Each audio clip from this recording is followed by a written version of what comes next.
American League Championship Series on FS1, presented by Loan Depot. The scene shifts from Toronto to T-Mobile Park in Seattle. The Blue Jays have not been to the World Series in 32 years. The Seattle Mariners have never been. They are 2 wins away from their first trip to the Fall Classic. We welcome inside with the Hall of Famer John Smoltz. I'm Joe Davis. We asked the question before Game 1, do the Mariners have enough left in the tank after that 5-game series against the Tigers? Turns out it was a bad question. They didn't just survive those 2 games there in Toronto. They won them both, and they did it how they've done it all year, the pitching and the power. Yeah, absolutely. It's been an up and down season until the last 30 games. The last 30 games, you can make an argument they're the best team in baseball. They rode that stretch to win the division, win that improbable 5th game, and then rode to the 2-0 lead in this series. You talked about their ERA and their pitching, outstanding. When they get power, they're tough to beat.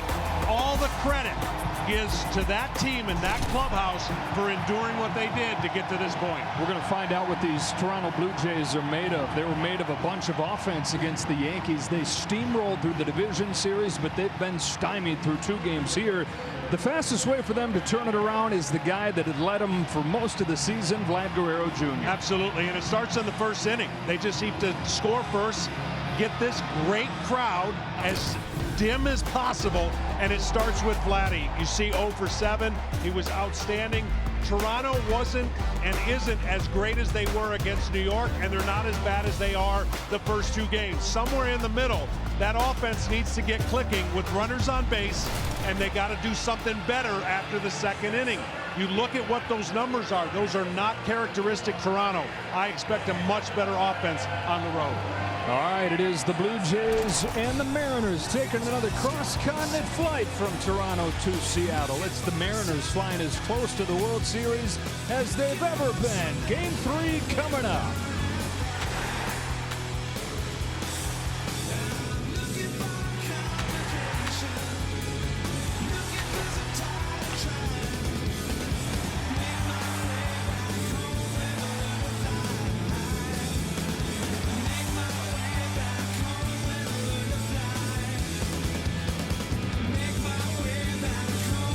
City of Seattle because they love the game of baseball and we're representing them. We want to do really good for the fans. They've been wild. They've been insane. We're doing this because of them. We're still hungry for more, so we want to give them, something they never had before, which would mean a lot to us and them as well. And they're back here in Seattle for the first time since that Game 5 win over the Tigers on a beautiful night for baseball. 60 degrees. We go down to the field. Here's Tom Verducci. Well, thanks, Joe. This energy, this noise is 50 seasons in the making. Seattle has seen 50 seasons of Major League Baseball. 1 with the 1969 Pilots and 49 with the Mariners, who came around out of a lawsuit when the Pilots skipped town. This town has seen 15 straight losing seasons at the start. 3 first ballot Hall of Famers, 1 team that won 116 games, and this gem of a ballpark that replaced a concrete dome. But it has never seen the World Series. No city has waited longer. Tonight, for the 5th time in history, the Mariners are playing a baseball game 2 wins away from the World Series. They're 0-4 in their previous tries. But this is their best chance. 5 games to win 2, starting right here at home. Their rallying cry is seize the moment. It is a moment, a half century in the waiting. Now here's Ken Rosenthal. Thanks, Tom. The Blue Jays are changing things up tonight. Anthony Santander back in the lineup, batting cleanup behind Vlad Guerrero Jr.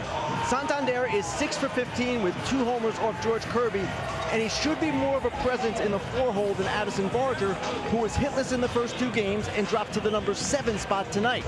The Blue Jays also are preparing something of a philosophical shift. With the Mariners pounding the zone, the Jays plan to be more aggressive, taking shots on pitches they can handle. Their idea? To force the Mariners out of the zone, force them to start nibbling. Easier said than done, but something has to change. Joe?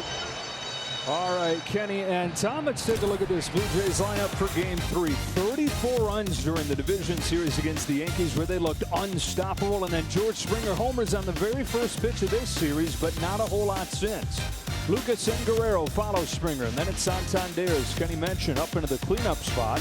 Alejandro Kirk bats fifth, Dalton Varsho sixth. Both those guys had big division series, but quiet so far in the CS. Addison Barger, Seattle native, makes his return here. Ernie Clements at second, and Andres Jimenez bats ninth and starts it short. Time for tonight's same-game parlay, available now on FanDuel. You need Alejandro Kirk and Julio Rodriguez both to record a hit, and Josh Naylor's coming off another 3-hit game to get an RBI. Now, pitching has paved the way for these Seattle Mariners for years and all year this year. This is George Kirby, who started Game 1, started Game 5 of the division series, 14 strikeouts to just 1 walk. And you go back the last month, really, John, 45 strikeouts to 2 walks.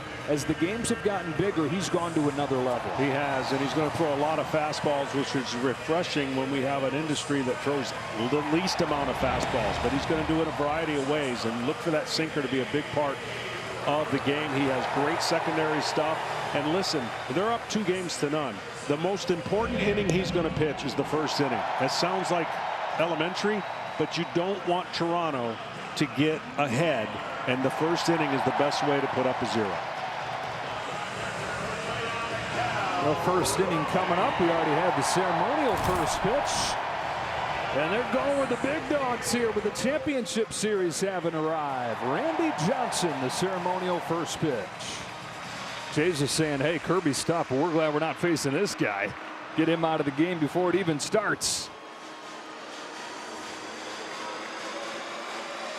And now these Seattle Mariners, after a 3-1 win in Game 1, after a 10-3 win in Game 2, 2 wins from their first trip to the World Series, and back here at a rockin' T-Mobile Park, where they've won 24 of their last 31 games. Well, it starts with Springer, and he is really good at igniting a team right from the leadoff spot. So look for some aggression early for the Toronto Blue Jays, as they know the pitcher they're facing is in the strike zone a lot. The #1 strikeout to walk ratio in Major League history for George Kirby. Speaking of those fast starts, Springer homered on the first pitch of this series, doubled the leadoff Game 2. Those are the only 2 extra base hits for the Jays. Off we go in Game 3, and it's a sinker for a strike. He's got such great fluidity to his motion. He can throw the ball up in the zone. He throws it up there about as much as anybody as the starting pitcher goes, and look for that to be a key as well. That's a bouncing ball to third, sized up by Suarez. First out of the ball game. Defense for Seattle will look like this. In the outfield, Rosarena, Rodriguez, and Robles. Rodriguez just announced as a Gold Glove finalist in center field. Suarez and Crawford on the left side, Polanco and Naylor on the right, and Cal Raleigh does the catching for Kirby. 1 away in this first inning, Nathan Lucas, who John Schneider said wouldn't have been in the game in Game 2 had it been the regular season, after fouling that ball off his knee, but he grinds his way through it. He had 3 of their 6 hits. 4th outfielder to begin the year, 412 in this postseason. On an 0-1 from Kirby, Lucas fouls it off. Down in the zone, 0-2. And there's that pitch up. And there's only a couple hitters he wants to stay away from that pitch in the lineup, and the one guy's on deck. But he is a no-nonsense, go-get-him type pitcher, and his defense loves playing behind a guy like this, because you're not sitting around. He's not walking guys. He's not creating rallies without hitting the ball. 4 pitches, 4 strikes for George Kirby. Here's his 0-2 inside. Kirby, a first-round draft pick in 2019, debuted in 2022, now in his 4th year. I mentioned the #1 strikeout to walk ratio in Major League history. This is a guy who once began a game by throwing 24 consecutive strikes. He begins this game with 2 quick outs. Well, the reason this first inning is so important is the adrenaline's through the roof. He'll never pitch another game in his life where the crowd's going to be this intense, knowing they're that close to the World Series. So regular season, you don't have this adrenaline. He's experienced it in the previous series. He came out doing just great, and this will be the biggest game of his life, knowing that the crowd is sensing something that has been waiting for a long time. His first one to Vlad Jr.'s downstairs, and John Schneider told us, John, a couple hours ago that he sees Vlad getting more and more comfortable being the guy, and never have they needed the guy to be that more than they do right now. Carried him in the division series, hit above 500, but he's hitless in the first 2 games. Well, this is a great pitcher's park, and the reason that not only is this staff great, but they pitch well here, they attack the zone, and the reason is it's hard to hit homers. I mean, you can do it, but it's hard, and it's a good pitcher's park for a reason. The last 9 postseason games here, back to 2001, there hasn't been more than 6 runs scored total. It's a tough play for Suarez, and it's thrown by Naylor into the dugout. Guerrero will get second. And just kind of a funky play there. It hung up in the air forever. And then a wild throw. And so Guerrero's at second with 2 out. Yeah, this ball takes a high chop, and if he short hops it shorter, believe it or not, it's easier. But that short hop was not in the place where Naylor could easily. That's in towards the runner. That's a nightmare for a first baseman, because he has to reach in to where the runner is on the base path. Vlad Jr.'s not that big. He'll be fine. Sure. Yeah. Truck him down there. That's ruled a base hit and an E5. And a first inning chance for Anthony Santander. Right away, that lineup change that Ken Rosenthal is telling us about comes into the spotlight. Santander missed last game with a lower back tightness and really has not hit this year. John Schneider, though, says he's got a feeling about him tonight. He's homered against Kirby twice. On a strike.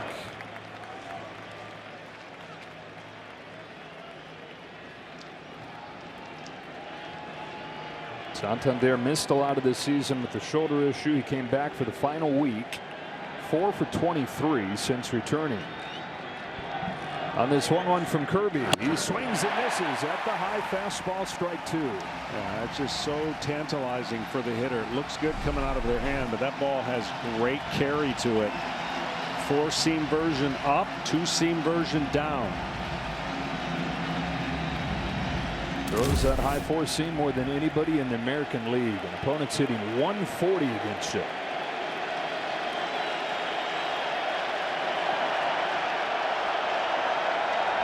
His 1-2 is another high fastball.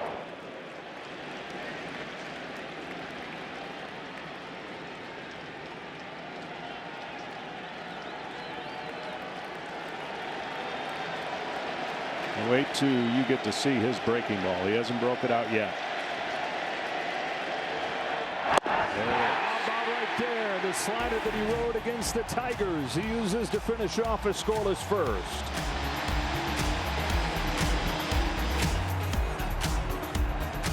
Here come the Mariners here in Game 3 of this championship series. Here's the lineup. Same looking group that they had in Toronto, and why not? With the 10 runs they scored in the second game, Arozarena, Raleigh, and Rodriguez. Polanco, Naylor, and Suarez, and then Canzone DHs with Robles and right, and Crawford at short.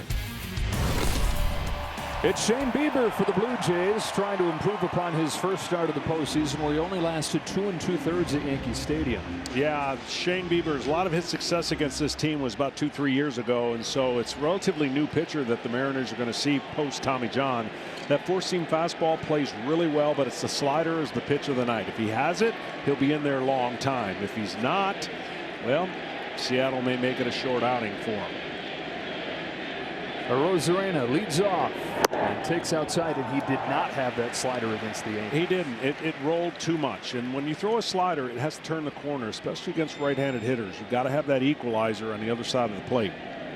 A Cy Young Award winner with the Cleveland Guardians, underwent Tommy John surgery last year, missed a year and a half, and so when the Blue Jays acquired him at the deadline, they didn't really know what they were going to get, because it had been 500 days since he'd last pitched in a major league game.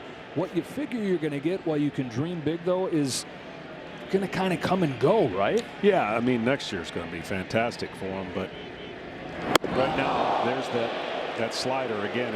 You could just see that when you come out of a game and you didn't have your slider, you go to work in between, try to figure out mechanically what you did wrong, and that's the version that he doesn't want to see. Here's 3-1 to Rosarena. Rides inside and a leadoff walk. Rosarena's only been on base 3 times in this series, but he's scored all 3 times. The details on Bieber, the 30-year-old from Laguna Beach, California. Won that Cy Young in the 2020 season with Cleveland. And was solid form over 7 starts at a 3.77 ERA, but was not sharp at Yankee Stadium. MVP chance rained down as Raleigh comes up and takes a strike. The home run in the first game, and then 2 walks with the ultimate respect in game 2. Walked him with the base or with nobody out and a runner at second in the 5th inning. And that ultimately led to the go-ahead home run from Polanco. Well, what adds to the credibility of what I think should be a Hall of Fame, should be a MVP year, this ballpark. He's going to play 81 games here. Now, he hit like 28 home runs still in this ballpark, which is not the most friendly hitter's ballpark. That has to have something to do with his year and it magnify it in an incredible way. Yeah, this is the best pitcher's park statistically in baseball. Really the opposite end of the spectrum for him from Coors Field when it comes to the offensive environment. Back foot misses, 1-2.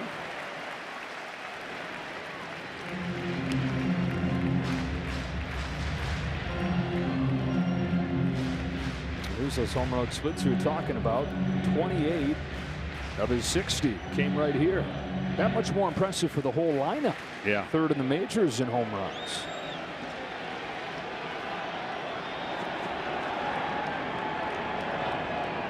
Bieber to Raleigh with a 1-2 pitch. Ball 2. With an intentional walk with nobody out in the 5th inning in game 2.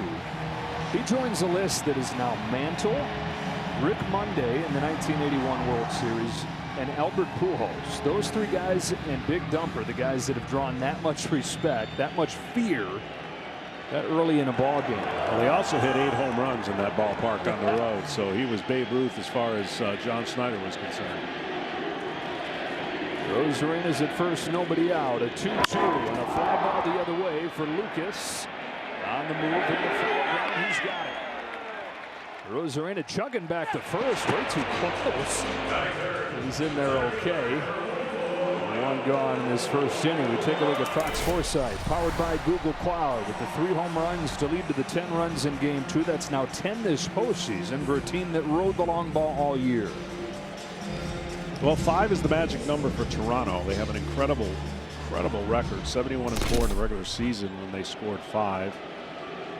And it's really the Seattle Mariners that have done what Toronto's been doing in the first 2 games of the series, scoring a lot of runs. Julio Rodriguez, who reached base 3 times in the first game, had the home run to get him going in game 2. And talking with Dan Wilson before the game about the impact he makes, not just with what he does on the field, but the energy that he brings. Dan said he lifts that whole dugout up when he does stuff like he did in game 2. Yeah, he also said when he stays center to right center, he knows he's locked in, not trying to pull everything. There goes Rosarena. Here's the throw from Kirk. It's not in time, and a stolen base for Randy.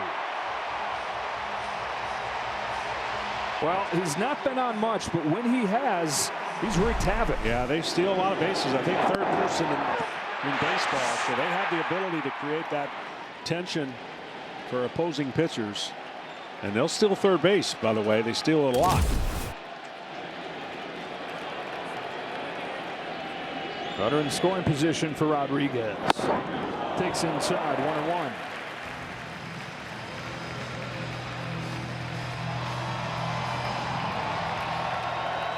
Now Rosarena on base for the 4th time in these 3 games. He's got 3 stolen bases on those 4 trips and trying to make it 4 for 4 and runs scored. Rodriguez drills a ball to left center field, headed back there. Goodbye.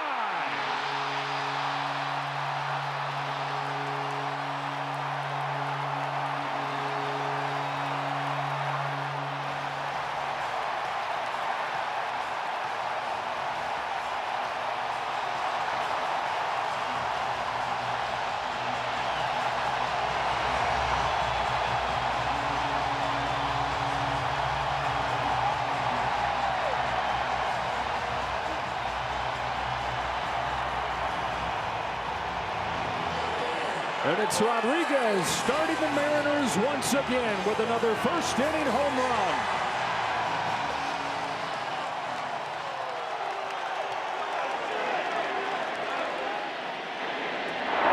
Now Polanco to right center field. Santander not going to get there. It's a double for Polanco. Well, this home run was center cut, and this young man has had all the talent in the world, and he gets it right out in front. That is extension, and out in a hurry.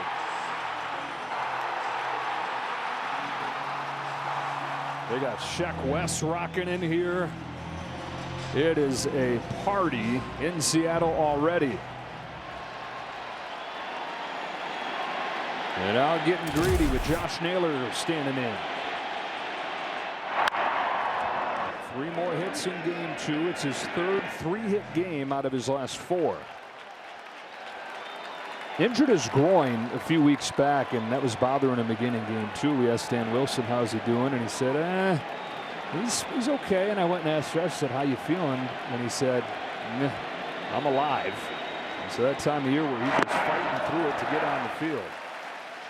Well, he was unbelievable against Detroit. He had some great at-bats that really helped Seattle move on to this next level. And he hasn't had that start here against Toronto, but his teammates have been picking him up, especially that guy.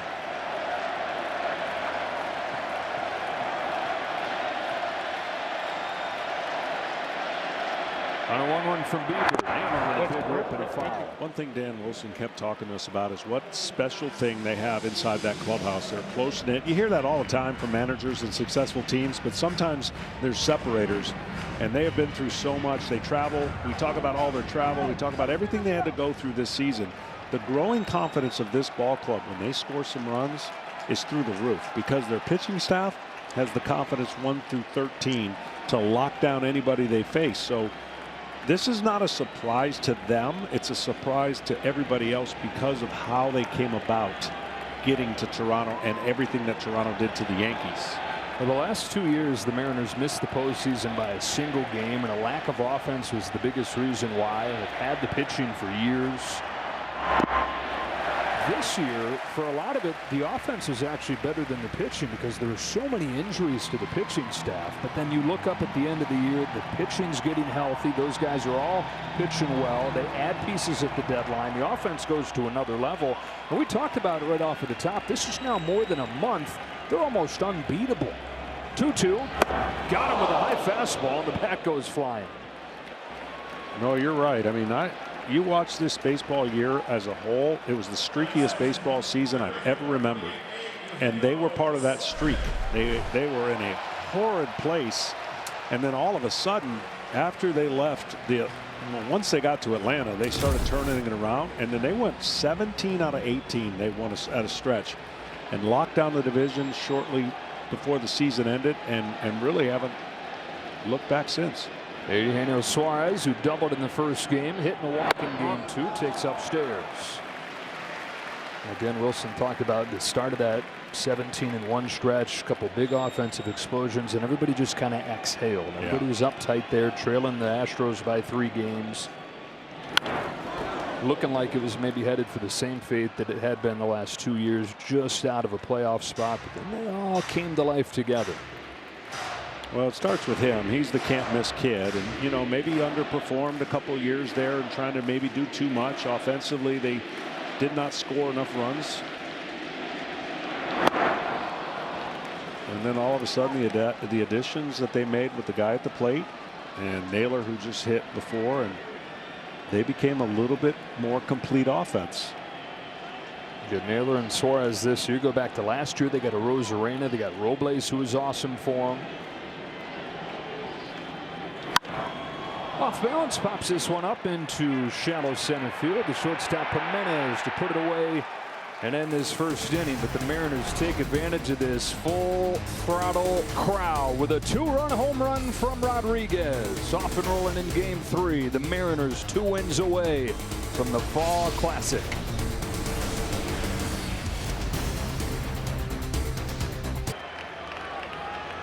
Third home run of the postseason for Julio Rodriguez has started the scoring here in Game 3. We welcome it back to Seattle. Alejandro Kirk leads off. Takes outside from George Kirby. A couple strikeouts in that first inning. It's Kirk, Varsho, and Barger coming up for the Jays, looking for the response. Kirk with 2 home runs in the first game of the playoffs for Toronto. Is at just 143 in the 5 games since.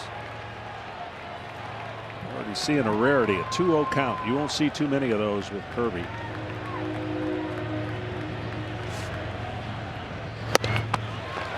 There's a strike on that sinker that he's thrown more than half of the time so far. On the year, he's throwing it more than ever. And we've seen in this series the Blue Jays face a ton of sinkers. There's another one right there, and a leaping catch by Naylor at first.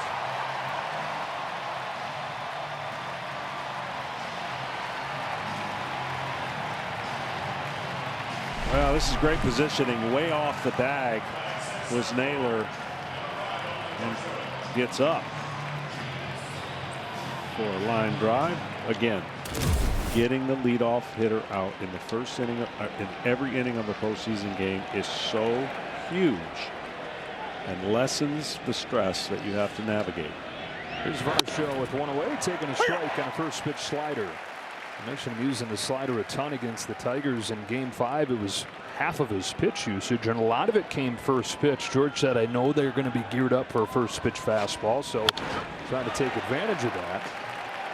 Quickly ahead 0-2. Well, he has such a great angle and a release point that slider is late breaking. Some have a good tight break to it. His is late, and the hitter doesn't see it, and then he can follow it up with a bigger breaking ball, a curve ball that disappears to the back foot of a left-hander if he wants to throw it. That's one pitch that the Tigers hit hard. Back to the high fastball here. It's popped way up there. At first base, Josh Naylor, 2 out. Now, the Tigers over the second half were the worst slider hitting team in baseball, and so the Mariners went heavy slider and dominated the Tigers with that. The Blue Jays were the worst sinker hitting team in the majors over the last month, and that's been the pitch that they have attacked them with. And the Blue Jays so far 0 for 19 against sinkers. But here's the key. It's got to be a good sinker, and they're throwing a lot of them. It's not just a sinker in the middle of the zone that they're missing. They're dotting it on the outside part of the plate and inside when they need to. And that's the key when you're going to face a really good aggressive team in the Toronto Blue Jays. I talked about it in Game 1. You can get a lot of quick outs, or you can get a lot of quick damage. And fortunately for Seattle, after that leadoff home run, they got a lot of outs. Well, it's like the Mariners have said, we know that this team's going to make a lot of contact. They don't strike out, and so let's lean into that. How can we pound the zone and make that contact weak contact? Right. And so not a lot of swing and miss, but a lot of strikes. Barger flies it to center field. Routine for Rodriguez. 1-2-3 second, George Kirby.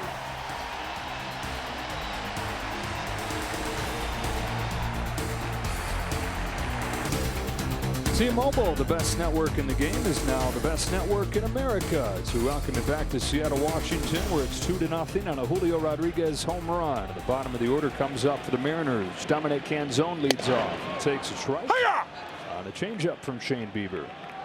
Canzone 0 for 6 in this series and just 1 for 12 in the postseason. Bieber's been really good against lefties this year. That changeup that he threw first pitch has been a differentiator for him, one that he hadn't had much of prior to the surgery. Finally found a grip that he likes. Dropping 10 inches more on average than it was before he had Tommy John surgery with his previous changeup. His 0-2 to Canzone is swung on and missed. Got him with a curve. So the home run profile is sponsored by Budweiser. These Mariners third in the majors in home runs this season. And you look in this series, Toronto's still not striking out, still putting the ball in play. They only have 9 Ks. Seattle struck out 25 times. That's way too much. But they're covering it up by hitting the ball out of the park, out-homering Toronto 4-1. And this postseason, when you out-homer your opponent, you're 19-4. Yeah, well, it helps too that the 2 of those are 3-run homers. It's different if it's just 4 solos, but you're right. I mean, they ran into some monster damage that really kind of set back the crowd in Toronto and really shocked Toronto as a whole because of how good they were playing coming into that series. Victor Robles with one away, unable to lay off. Back-to-back Ks as he's had the breaking ball working a little bit better here. Well, he's got a quick fastball that he can paint. When he's on, what makes Bieber such a unique pitcher is he's so short and doesn't give the hitter, meaning not short in stature, short to the ball, arm out of the glove, and his ball carries, and the hitter just doesn't pick it up. 1-1.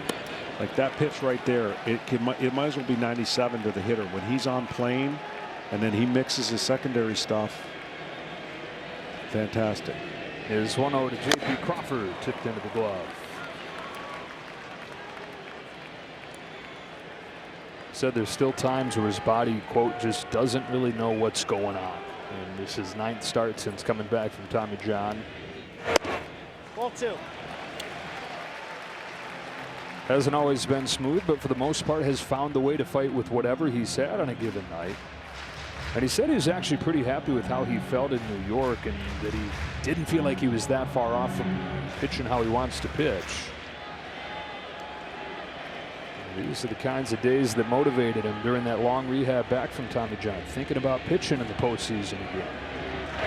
Well, in fairness to him, the hardest part has been he didn't have enough reps to get into that comfortable mode. Most people who come back in Tommy John are given that next half year or full year to get recovered. And he's having to do it on the fly in the pressure of the playoffs. 3 balls and 2 strikes on the 9-hitter Crawford. Payoff.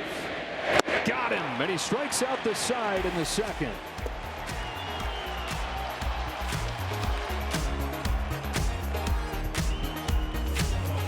Welcome back to Seattle, joined by Mariners manager Dan Wilson.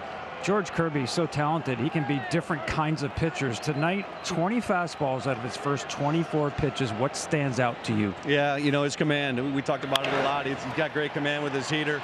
And when he's on with that, and he's got command of his other stuff, too, it's a tough at-bat. Thanks so much, Dan. Thanks, Tom. Ernie Clement, first pitch of the inning, greets him with a base hit down the left field line, and the Blue Jays in business to open the 3rd.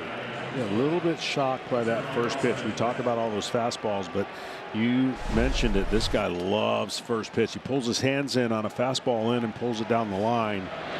And he's ready to hit from the time he steps in that batter's box. So a moment here for Toronto. They've got to figure out a way to get at least one here, if not more, as this crowd just don't sit down very often. Corners are pulled in here with the 9-hitter Jimenez up. Swings away, fouls it off.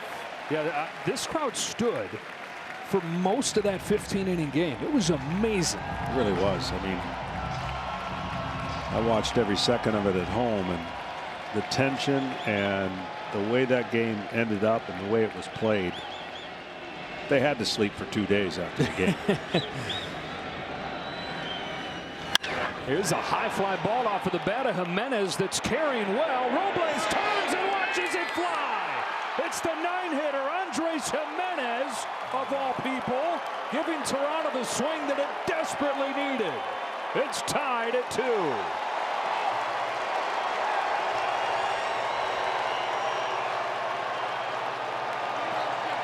Well, we always talk about in a series when things aren't going well, what happens to flip the script? What shocking moment or what moment turns it momentum? And you could look to this homer where you don't see many out of Jimenez in the 9th spot as being one of those moments if the series were to turn for the Toronto Blue Jays. Well, we asked John Schneider at the start of the playoffs, who's it got to be without Bo Bichette? And he said it's got to be everybody stepping up for him. But how about the guy that's in his spot, playing short because he's out, going deep for the first time in this postseason? And it's back to square one as Springer takes inside ball 1. They're just a really good team with runners on, especially runners in scoring position. They didn't have any opportunities.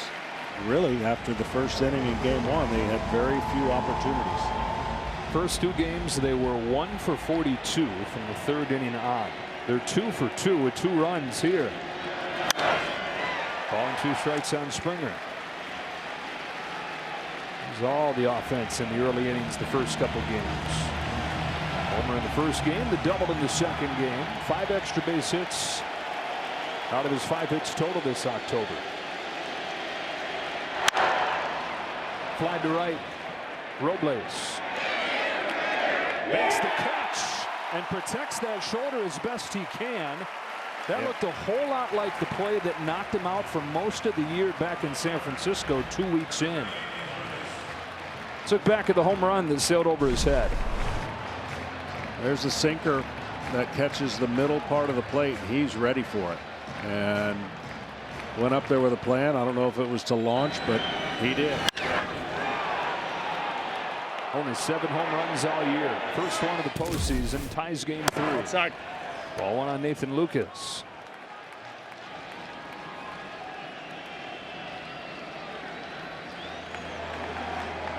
Not out of the question to think Jimenez could hit for you. He could get going. This guy who's been an all-star before. He's a .297 hitter in Cleveland a few years back. The Blue Jays picked him up in a trade this offseason, mostly for his defense. Not thinking he could ever be the guy to change things for him offensively. Lucas rips a base hit to center field. Nathan Lucas just keeps on doing it. His 4th hit the last 2 games. And now here's Guerrero. Last couple fastballs, he's trying to bury inside and have it come back over the inner part of the plate, and it's catching the middle of the plate. And that is what we talked about, the Toronto Blue Jays. If you keep center cutting pitches, they're going to make you pay. And I think this is a great meeting at the mound here for Cal to go out and talk. Well, John, we were talking about Robles protecting his shoulder over there in the corner on this play.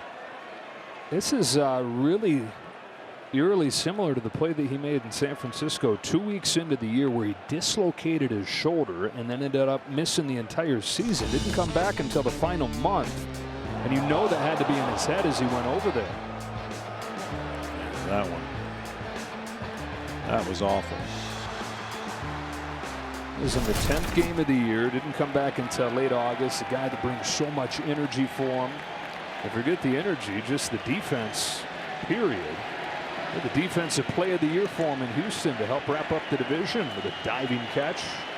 Turn into a double play to end the game and end a sweep there. Tied up in the 3rd. Vladimir Guerrero Jr. against George Kirby. And an infield hit his first time. First hit of the series.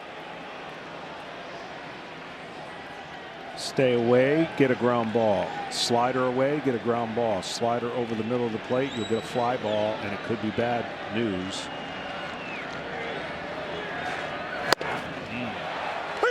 Slider was down the middle, but he took it. You mentioned the ground balls. That's been the problem for him when he's not right. Just a tick off timing wise, and it's all in the ground. That's ripped towards the left field corner and off the wall. Lucas to 3rd. Guerrero's headed for 2nd with a blur of a double. And he shouts into that dugout and says, "I'm back." Well, no sooner did I spit it out of my mouth. This is the one thing that you can get out of Guerrero. If you leave a slider middle in, and he can launch it. Now the difference is it stayed in the park. But he hit it super hard. So already the Blue Jays taking advantage of some pitches in the middle of the plate. And this is what they do best. Santander, 2nd and 3rd, one away in a tie game. Infield comes in for Dan Wilson. Blue Jays looking for the lead. Santander swings and misses. Here's a spot where you've got to find a way to get it in play. Look for him to climb the ladder as much as he can with this fastball. And then if he wants to, spin his breaking ball. But get above the barrel of the bat, because you know he's trying to hit a fly ball.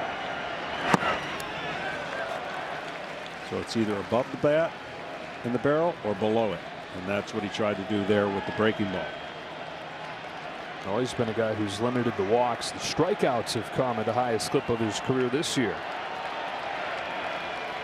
Kirby to Santander with a 1-1 pitch. Ball 2. Kirk on deck.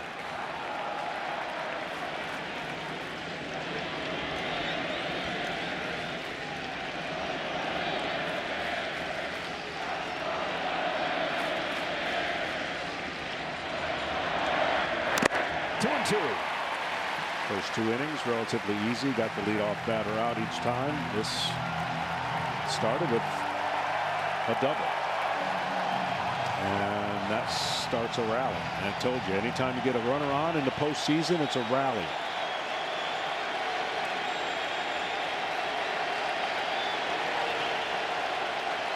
Kirby wants a K.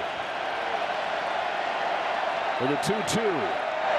Taken low. Full count on Santander. Kind of surprised he didn't go back upstairs with the fastball. He's been trying to get breaking balls down in the zone.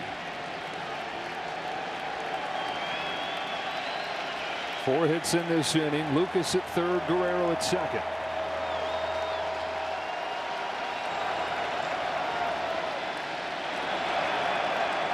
Here's the payoff. Chopper to first. No movement. Naylor to the bag. As good as a strikeout, 2 away. Went back to the fastball, tried to get it up. Didn't get it up enough, but got the result he wanted.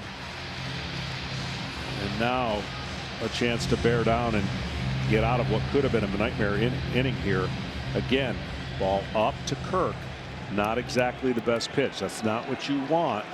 Don't let his size fool you. He can hit a ball where it says Blue Jays. He can get on top of that ball when it's up. First one to Kirk. Sorry. Up and away. Yeah, this is a spot where being 5'8", being undersized, kind of works as a superpower for him with those short arms and his flat swing. He's hitting .395 against elevated fastballs. 2 on, 2 out. Here's a 1-0 pitch. Kirk takes ball 2. Unofficial captain of this Blue Jays team. And flat out hit. A 2-0 pitch here. See if he gets back in the count with a slider.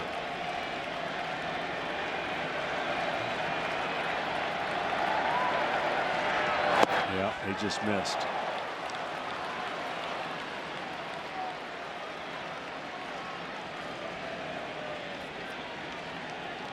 .24 pitches for the first 2 innings. 23rd pitch of this third. The 27-year-old from Rye, New York.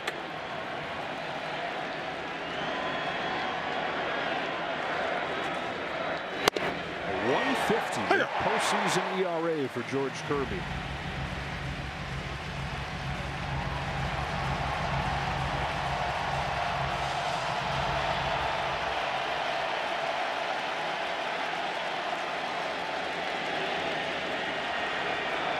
A 3-1 to Alejandro Kirk. Taken for ball 4 and the bases are loaded.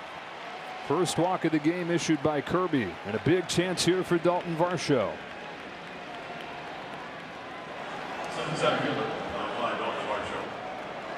It's only 1 base run over the first 2 innings, 4 hits and a walk here in the third. And Varsho, the 8th man to bat. Varsho, one of the guys that had a huge division series, but has struggled in the championship series. And when the Jays were going through a similar stretch to this one through September, and it looked like the division was going to disappear and the Yankees were going to overtake them. They had a 1-6 stretch where they could not score. It was Dalton Varsho who had a grand slam against the Red Sox that John Schneider said was like popping a balloon. Started a 4-game winning streak to end the year and win them the division. Here he is with the bases loaded again. Game 3 of the championship series.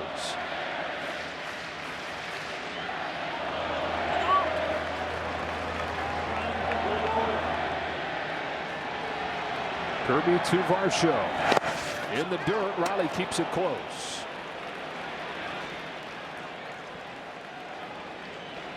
That's what happens. You get in these moments and you start overthrowing your secondary pitches. And the last couple breaking balls have really been thrown in a non-competitive place where he traditionally can throw that for a strike anytime he wants. That's how good his command is. Yeah, you're almost never going to see 50 pitches in 3 innings from Kirby. Got a chase, but it's a wild pitch, and the Blue Jays take the lead. Lucas in to score. He overthrows another, and it's 3-2 Toronto.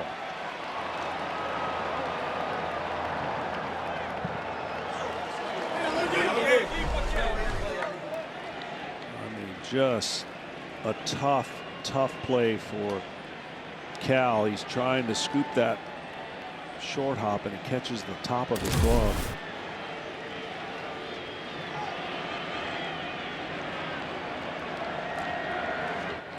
Varsho cranks a highline drive to right field. Robles watches it hit off the wall.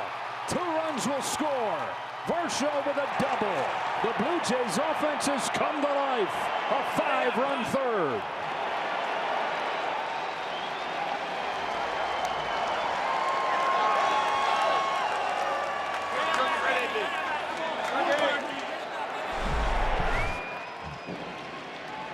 Another fastball that is absolutely squared up. So the Toronto Blue Jays got to their magic number really quickly. They scored 5 in 1 inning. 74-5 this year when they get 5 runs in a game. Barger rolls it to second. Polanco's got it. And the inning is over. They scored 4 runs over the first 2 games of this series. They go to Seattle, the toughest place to hit in baseball. And at the bottom of the order, they light the fire. Home run from Jimenez. Double from Varsho. 5-2 Jays in game 3.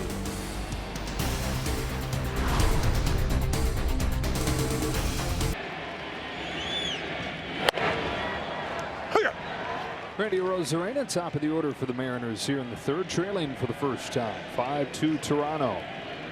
Second look at Shane Bieber here, who has looked different since that first inning. Struck out the side in the second and ahead 0-2. Yeah, much better rhythm and much better break on that slider. Strikes out Arozarena on 3 pitches. That is 4 Ks in a row and 5 out of the last 6 hitters. Well, it really does help when you can get that pitch to do that. His fastball, again, the best way I can explain it is sneaky fast. And he spots it well and keeps it low and then pitches off that. And so he faces Raleigh with the bases empty. His first pitch to him is swung on and missed. Good looking changeup. So they've given him the lead here. You're already pitching in a place that is a great pitcher's park. That's a couple things that I feel like got to arm you mentally as a pitcher. And a pop up of Raleigh. Right side of the diamond, Clement. 2 out.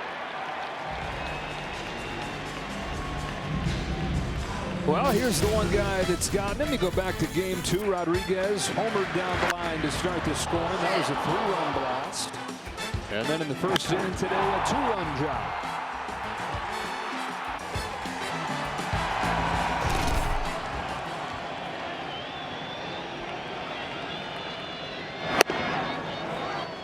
Strike 1.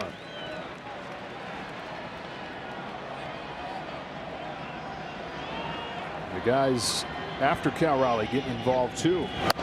Mostly Raleigh during the division series, but Rodriguez, the 2 home runs here in the championship series. Polanco's been awesome. Naylor's been good.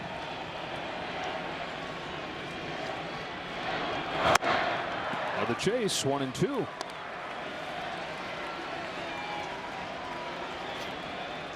Well, that's how you take a crowd out. Explode for 5 runs and you go from being in big trouble to, see, told you everything's fine. Things change so fast, game to game and within games.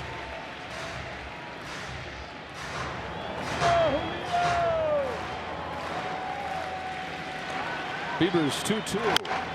Bouncing ball left side. This could be an infield hit. It will be. No try even from Barger. And Rodriguez is 2 for 2, showing off a couple dimensions of his game. The power with the home run and now the speed with the infield hit.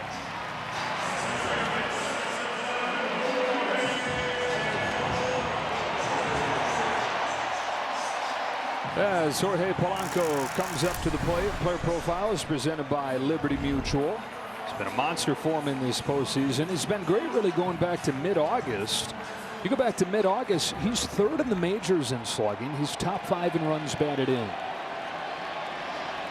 Doubled his first time today.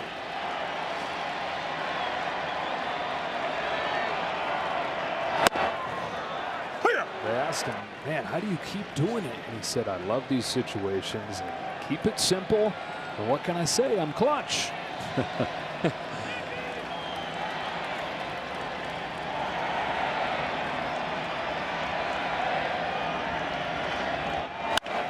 Flies this ball to center field for Dalton Varsho.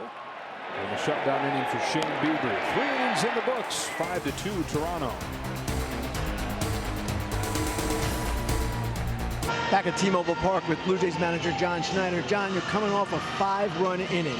What changed offensively? I think we're trying to be aggressive against his fastball, and I think, Ernie obviously doing what Ernie does, and then Hemi taking a shot, not just trying to, play a little bit of ping pong and get him over, understanding that they're attacking us with fastballs and putting a really good swing on it. And then, good swing from Vlad, really good at bat from Kirky, and then Varsh with a big knock. So really good inning. We got to keep adding on, though. Shane Bieber, the home run by Julio in the first inning, but since then has been brilliant. What have you seen? I think, the secondary stuff is where we want it to be. Just a mistake fastball to Julio, kind of ran back middle. But he's locating those last 2 innings, locating all of his pitches really, really well where he wanted to, up, down, and having a good mix with Kirky. John, thanks a lot. Joe, back to you. Thanks, Ken. All right, Kenny. Aaron Clement, who started last game with a double and came to score the first of their 5 runs, takes a strike, 2-1. We're talking to John Schneider today, down 2-0. How do you approach it? And he said, I've thought a lot about it. I had the whole plane ride to think about it. He said, I think the right idea is I don't want us to change anything. I want this to be as normal as can be, because how many times have we won 2 out of 3 games? It happens all the time through the regular season. It's all you got to do here to get this back to his home stadium. That's all. Said that he watched a highlight video that somebody sent him of the last time that a team erased a 2-0 deficit where they had dropped the 2 games at home. That was, of course, you were on the wrong side of that. In 96, that is strike 3 on Clement for the first out of the 4th. Yeah, and it only takes something that you unexpectedly would never do to flip a series. And in our case, in Game 4, we had a 6-0 lead, and we lost that game. And the whole momentum shift as that game was unfolding changed the way everyone felt, and didn't have to say it overtly. You just knew, like, uh-oh. And that's kind of what happens here. One game can turn the narrative. And that's all Toronto wants to do. They just want to change the conversation. The conversation was been coming into this, what happened to your offense? Well, in 1 inning, oh, there it is. Everything's fine. 0-2 on the guy that gave him the first big swing today, Andres Jimenez, tied it with a homer. Statcast 3D powered by Google Cloud, his first home run this October. Yeah, he was ready for it, and he was thinking pull the whole way, and he pulled it, and he got rewarded with a 2-run homer. Well, this is the site of an early turning point in the Blue Jays season here in Seattle. They had blown back-to-back games in Anaheim. They were below 500. They got to Seattle at like 4 a.m. the next day and then swept the Mariners. Scored 7 runs per game that weekend. Swing and a miss, and back-to-back Ks to open the 4th. Well, Kirby's got a job to do now, and it's try to limit the damage and give them as many innings, quality innings, as possible. You don't want to just go to relievers as fast as you can in this long series. And even though you're dejected down 3. First pitch swinging. This ball's hit in the air to deep center field, and George Springer gets it over the wall for a home run. His extra base impact continues. Third home run of the postseason for Springer, and they've got 6.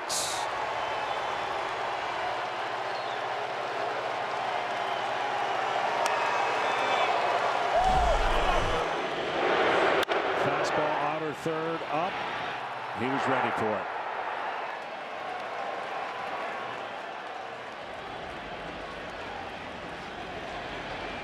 Well, he's edged 200 in this postseason, but all 6 hits have gone for extra bases. 3 of them home runs.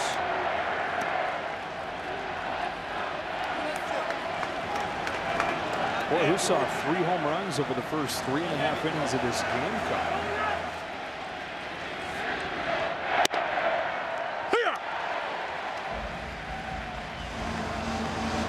Ties him with Bernie Williams for 4th all-time in the postseason. Tito!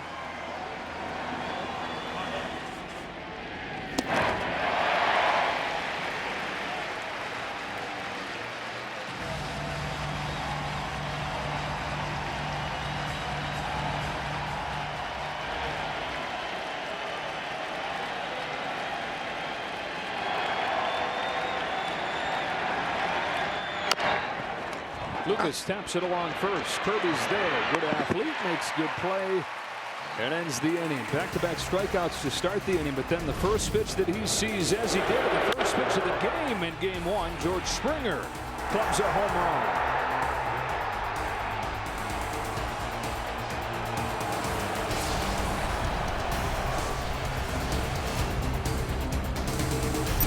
Welcome back to the 2025 American League Championship Series on FS1, presented by Loan Depot. A 5 spot for the Jays in the 3rd inning after they scored 4 runs in the 2 games back in Toronto, and they lead Game 3 6-2. Joe Davis, John Smoltz, Ken Rosenthal, Tom Verducci as Josh Engler chops the first pitch foul from Shane Bieber.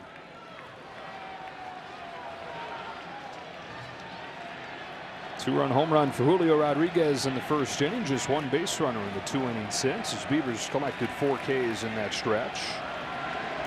And 30-year-old pickup at the deadline. A big improvement from his start in New York.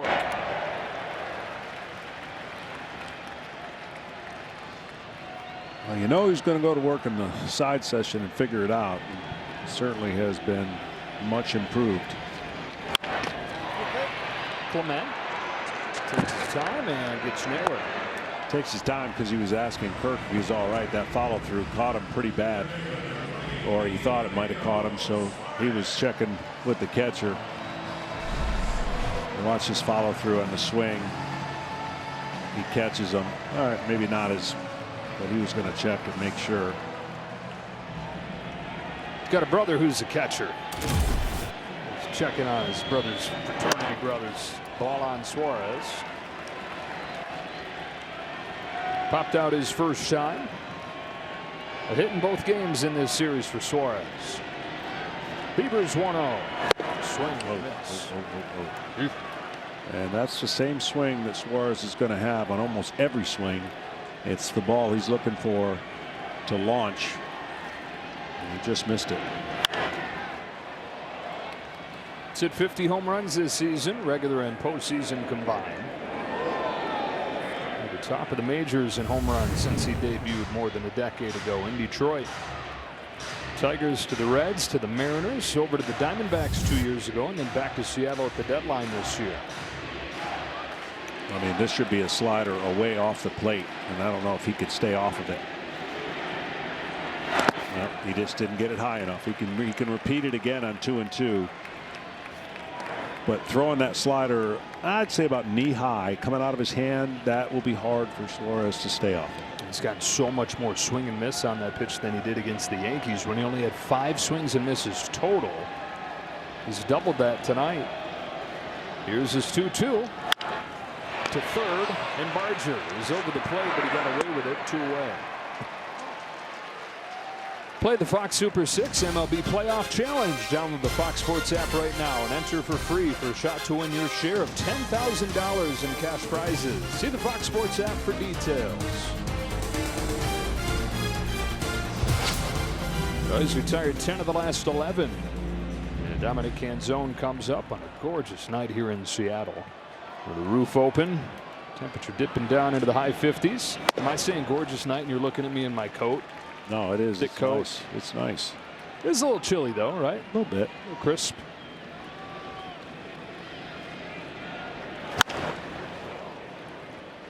One on Canzone. So Bieber looking to make this bounce back outing. You mentioned him going into the bullpen between games and trying to smooth things out. He has enough of a track record where John Schneider says, yeah, I know what happened the first time around, but there's still that word trust that you have when this guy takes it. And even when they got him and they didn't have certainty what it was going to look like coming back from Tommy John, enough there where he's proven that you can trust him. Yeah, he is one of the best right-handers before his Tommy John, and unfortunately had to have that surgery, trying to regain his form.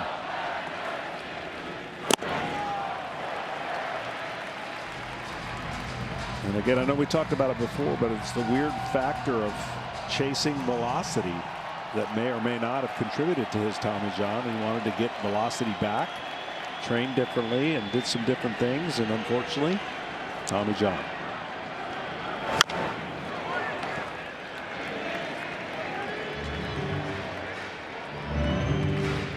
Came early on last year in Cleveland. First couple of starts that he made before the surgery, he looked better than ever. One of them came here. He completely dominated Seattle. And in his career pitching in this ballpark, he's got a 1.52 ERA, so that had to give him a little bit of a boost coming off of the rough game in New York. Going to a place where he's got good memories. Let's go the 2-2 to Canzone, and a fly ball to the left field corner. Lucas over on the move to foul. Brown can't quite get there, and then crashes into the sidewall with that bad knee. I hope it was the other knee that hit the wall. You see the pad there under his pants on his right leg. If he fouled the ball off his knee a couple nights ago. Yeah, if you softly flicked him here in that area, he would be really ticked. So imagine hitting it. It's a full-blown bruise. I think it was the other knee, but probably still enough of that knee. Like you said, all you got to do is just tap it, and it's going to hurt.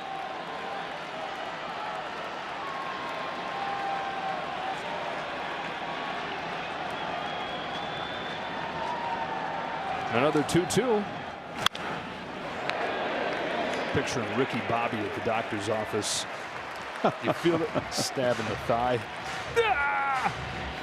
Don't do it.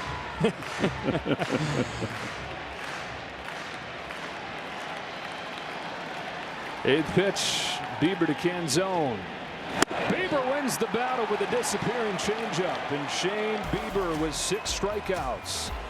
Vlad Jr. to lead things off for the Jays as we go to the top of the 5th in Seattle. Well, tomorrow the National League Championship Series continues on TBS. The Brewers head to Los Angeles to take on the Dodgers after the Dodgers starting pitching dominates the first 2 games in Milwaukee, and then we'll be back with you at 8 o'clock Eastern. Snell and Yamamoto both dazzling. Snell goes 8, Yamamoto goes the distance. First time back-to-back starters going 8+ innings since 2010. Vlad Jr. sends a high drive to deep center field. Rodriguez to the wall, it's gone. First pitch of the 5th. Vlad Jr. launches a solo shot. Single, double, homer. Vlad Jr.'s back.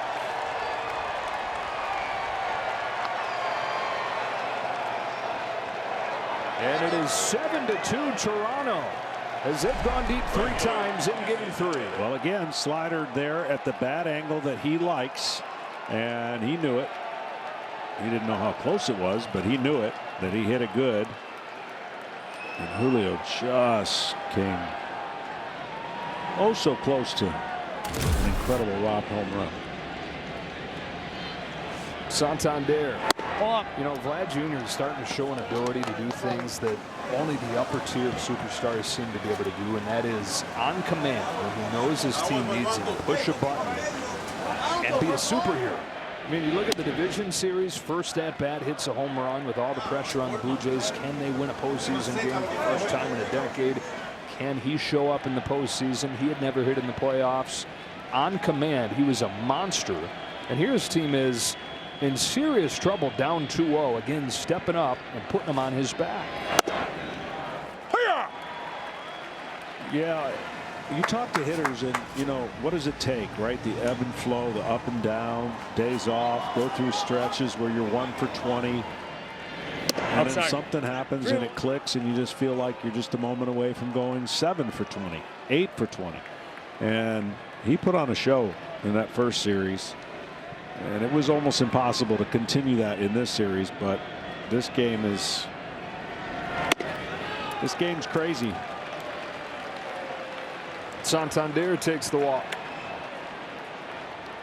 And the bullpen gets active for Seattle.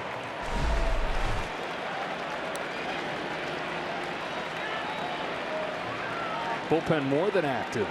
Carlos Vargas may be coming into this game as Dan Wilson makes the walk. So George Kirby, who had been so good over his first 4 games in the postseason in his career, was excellent in the division series against the Tigers. Did not have it tonight. The Jays score 7 runs against him in 4+ innings. Well, these two franchises that joined the major leagues together in 1977, the year that Star Wars came out, the year that the home computer was released. Yeah, and years of suffering for the Jays and for the Mariners. Took 15 years before Toronto made it to the playoffs. Same for the Seattle Mariners, who are still trying to make it to the World Series for the first time. Alejandro Kirk takes upstairs and a ball from Vargas. As this Mariners bullpen that has been untouchable with 18 consecutive scoreless innings goes back to work here. 1-0 to Kirk. Bouncing ball towards the middle. Under diving Crawford. That's the 5th hit of the game against a sinker for the Blue Jays. Remember, they came into the game 0 for 17 in the series against him.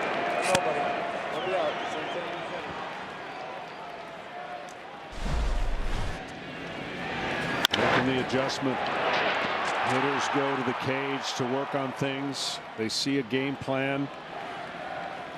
And when it's all inclusive and one way, they have to make them change. And right now, getting sinkers and getting hits will cause them to think about changing. Varsho knocked in 2 with a double his last time up, his first hit of this series. And so all the guys that came in here struggling, you look at Vlad Jr. was hitless. He's got 3 hits. Varsho was hitless. He's got the 2-run double. Ernie Clement was 1 for 7. He's got a double. Andres Jimenez, who was hitless over the first 2 games, he's got a homer. Jays offense that rarely stays down long has roared to life. And they've done it in a ballpark where you're not supposed to be able to do it and where nobody's really done it in the postseason. I mentioned as the game started, there hasn't been more than 6 runs combined in a game in the postseason here in 25 years. There haven't been that many games in the postseason, but still, yeah, it's 3-1, it's 2-1, it's 1-0. Well, maybe both these teams needed some adversity to kick in gear. I mean, the adversity that Seattle had to get to this series certainly worked in their favor the first 2 games. And now the adversity of the Toronto Blue Jays sitting there going, what just happened? Like, you're watching that game going, go more. 17 innings, go 18 innings. Chaos. And that chaos turned into, we're down 2 games.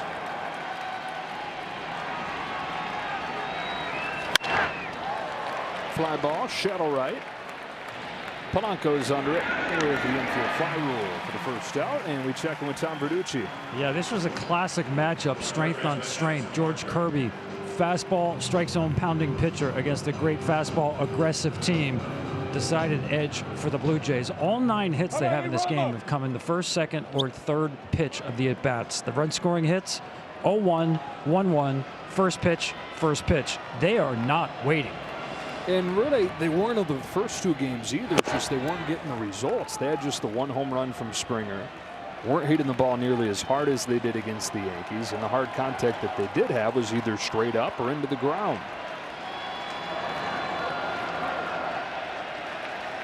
Barger, who's trying to join the party, pops this down the left field line. Rosarena is there. 2-away. Here are those numbers against the sinker that we were referencing. 0 out of 17 the first 2 games, 500 today. A little bit too center cut. That's the difference. And when you, again, when you make great pitches to great hitters and great teams, you're going to get outs. The room for error, though, is the hitter's advantage if you can get a mistake. Ernie Clement pokes from the right field. That's a base hit. Santander's waved home. Robles throws for the plate. It's cut off. Throw to third. He's out, but the run had scored. Santander had stepped on home, and so it's 8-2 Blue Jays as Clement knocks in another.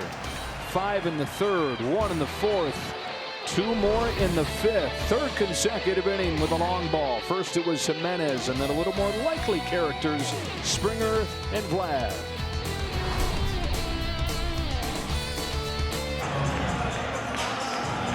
Back in Seattle, it is 8-2 Toronto, and already a defensive change for the Blue Jays. Miles Straw into the game in left field. You wonder if that knee of Nathan Lucas barking again after that play that he made against the sidewalk.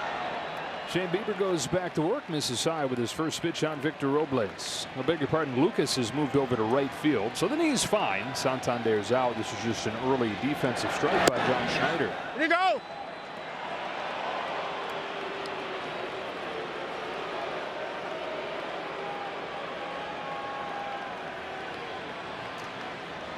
Eight, 9-1 for the Mariners here. Robles swings and misses, 1-2. That slider has turned the corner tonight. Oh, he's been good. He threw 2 bad ones, and ever since then really been on playing with it and getting the tilt that you need. Flex is second. Easy play for Ernie Clement. And he's retired 12 of the last 13 after 3 of the first 4 hitters of the game reached.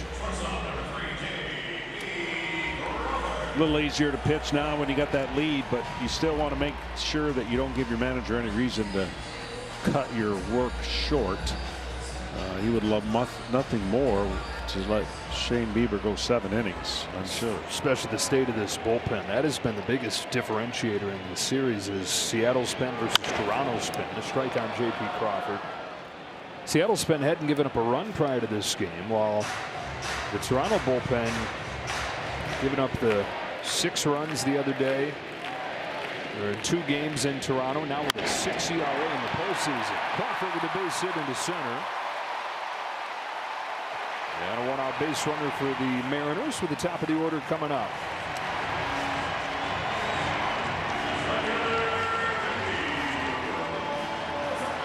Rosarena walked and scored in the first inning. And then struck out and is now 0 for 9 with 6 Ks in his career against Shane Bieber.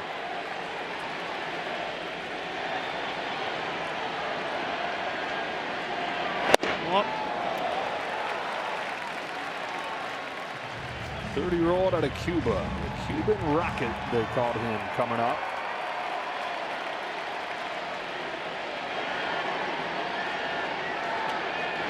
Fled Cuba when he was 20. After his father passed away, he knew he needed to support his mom and his 2 younger brothers. June of 2015, and basically a glorified raft. Middle of the night, left Cuba and arrived in Mexico. Baseball was the dream, but during the boat ride, he said pretty much all the thought is, I just hope I survive this trip. And he gets there to Mexico, spends about a year getting everything established, trying out for teams, signs with the St. Louis Cardinals. Got traded to Tampa Bay. That's where he had his breakout postseason. Before he even was officially a rookie, he had those 10 home runs in 20 games in the postseason, and then the next year won Rookie of the Year. The Cuban Rocket on 3-1. Chops it to third. Barger's got it. We'll go to second for 1. Toss to first is late. Replay hold. Replay hold. Yeah, he's missing out on that lightning quick bat. He just hasn't been connected in really like a year and a half, 2 years now on the fastball, where he was just dominating in those playoffs you were talking about.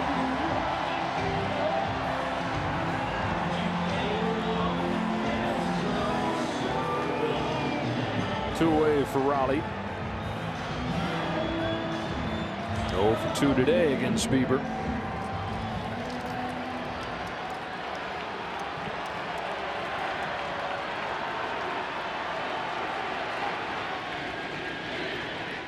Outside. I feel like he's close. I know he's been banged up and playing a lot, but he's missed a couple pitches that he normally didn't miss in the regular season.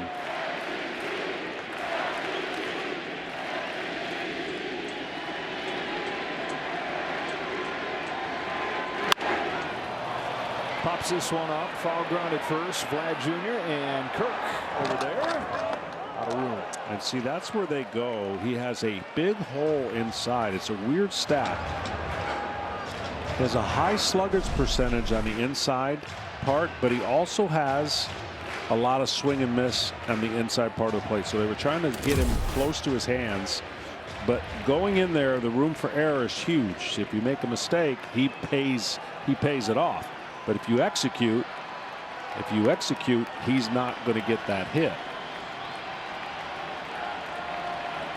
More home runs than anybody in baseball, but he also had more swings and misses than anybody in baseball this year. On this 1-1 from Bieber, he takes it outside, ball 2.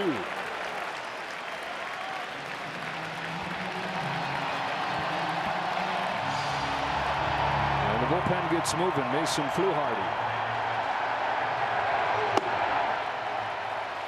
Raleigh trying to take a chunk out of this deficit. 2-1 pitch. Chopper foul. If only. Tap his feet inbounds for the touchdown.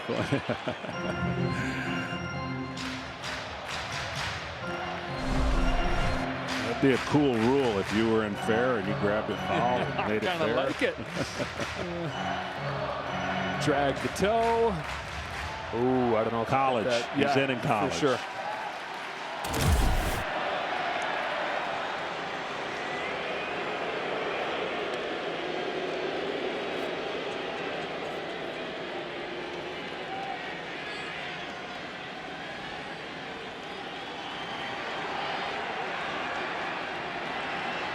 Two and 2 on Cal Raleigh. Got him with a high fastball and a roar from Shane Bieber, who has transformed from his first game to this one. 7 Ks for the right-hander.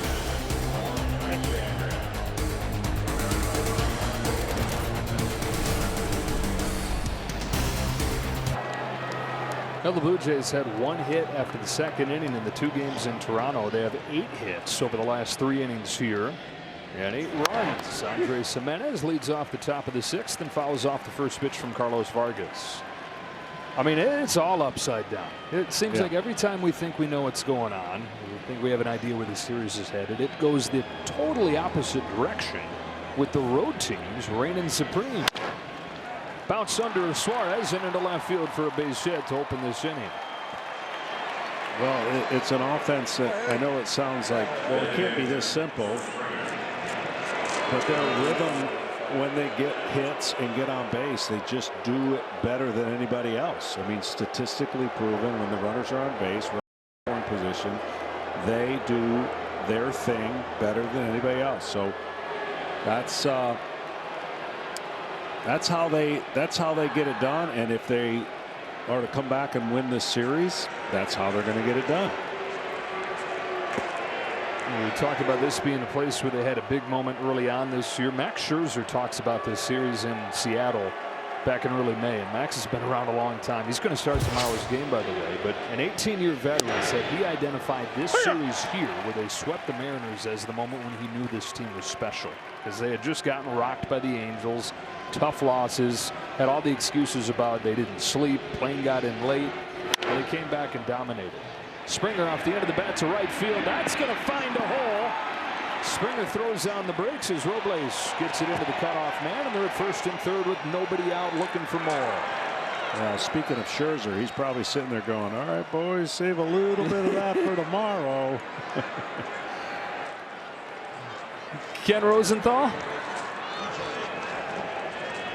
Well, speaking of that offense, guys, remember what John Schneider told us before the game about being more aggressive in the zone. The Mariners know that the Blue Jays don't strike out, so they were thriving in the zone and inducing weak contact. Tonight, 6 balls over 100 miles per hour.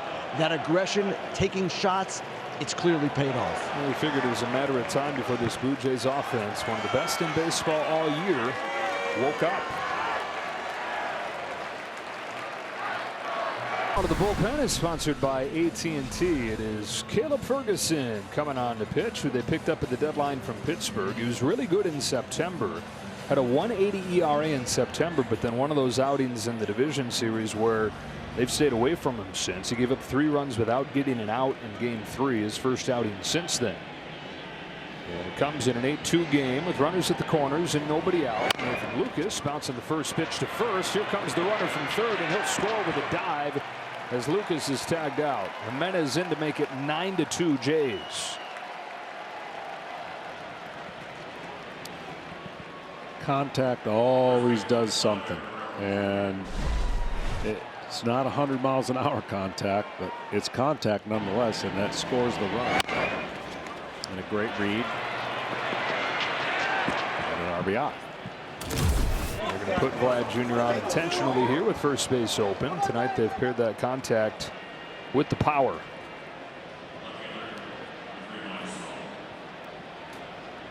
Three home runs for the Blue Jays in this game, trying to get in the win column in this series. Down 2 games to none. This is the first at bat from Miles Straw, who came on defensively for Anthony Santander last inning. Straw's not gotten many at bats, but even he has contributed when he has. First at bat of the championship series here. For a guy like Jimenez, it was acquired from Cleveland this offseason. He's gone from the Astros to the Guardians to the Blue Jays, and new life for him. Because last year he spent the whole year in AAA with Cleveland. Gold Glove defender, below average at the plate, but they had no choice but to give him some time. And Dalton Varsho was dealing with his injuries earlier this year, and a much better offensive season than Straw had shown in recent years.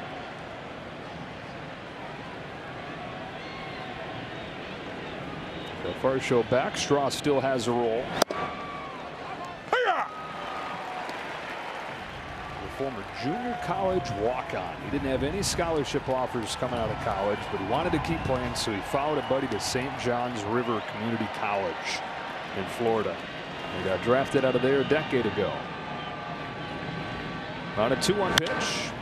Pops it foul, 2-2. You say St. John's River? St. John's River Community College. The more words in it, the more obscure it usually is. Colleges. Same place that produced Howie Kendrick. Come on, I was just getting ready to say it's got to be the only one. No.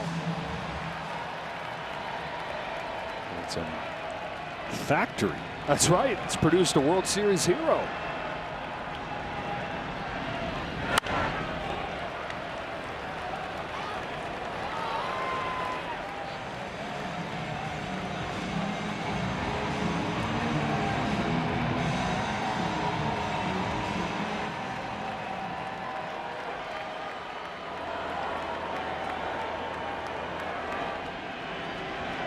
Another 2-2.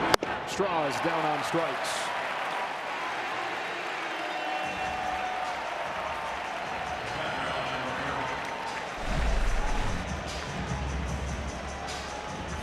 Little cutter gets the job done.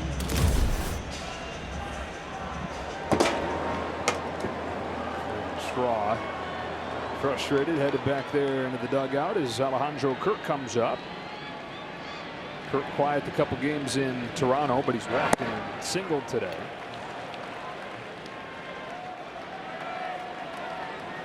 Well, if the score holds up, they have half of their job that they have to guarantee. They got to win 2 games to at least get back to Toronto.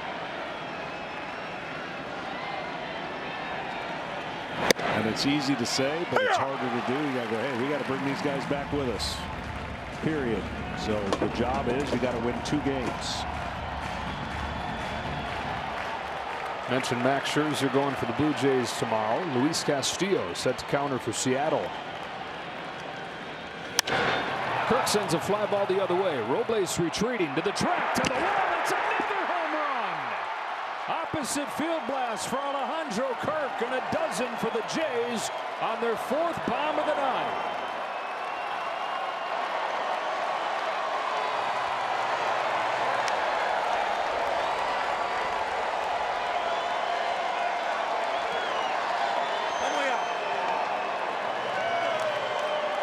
What a roller coaster of ups and downs for this Jays offense. He may be only 5'8", but he's strong.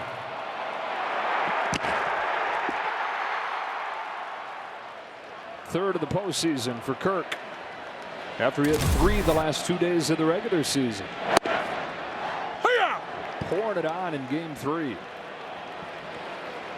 We saw that jacket a lot against the Yankees. Didn't see it much in Toronto. Had to get the steamer on it. Yeah. Kind of got a little wrinkly. Varsho into center field. That's in for a hit. 13 hits today. Make that 14 hits today for the Blue Jays. 2 of them from Varsho.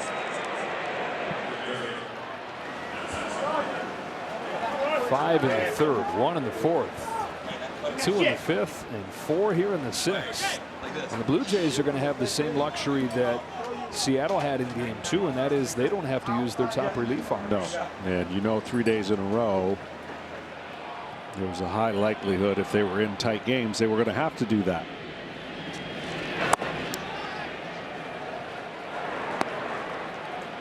You normally, when you say Max Scherzer, you don't say wild card, but he hasn't pitched in a while, and so Max has the pedigree and all that you could ask for in postseason, and he will have that intensity and the look that has made him one of the best pitchers of our generation. So he knows the likelihood of getting double digits tomorrow is not great because they usually don't back that up, but he'll have an easier task if it stays this way at 2-1 versus facing elimination. It'll be his 31st postseason game. 41-year-old in his 18th year. Like you said, not been a great year for him, but man, a guy with that kind of experience, he'll bet on it. Barger bounces to first. Naylor with the gun to second with 2 outs. Got the 3rd out, and the inning is over. Carpenter's saying, geez, man, you could have just stepped on the bag. Kirk goes deep. It's 4 home runs today for the Blue Jays, steadying the ship.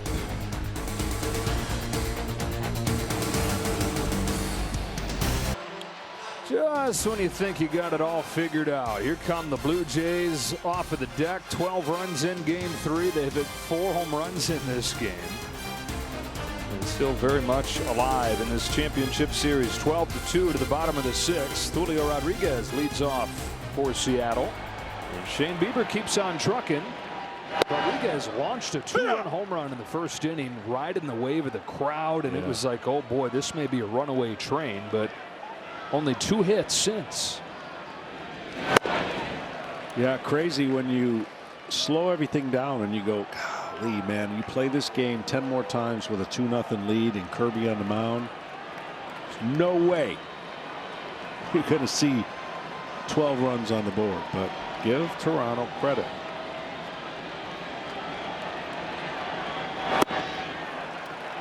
And Bieber deserves just as much. The way that he turned it around from his first postseason start and the way that he turned it around from the 1st inning of this game.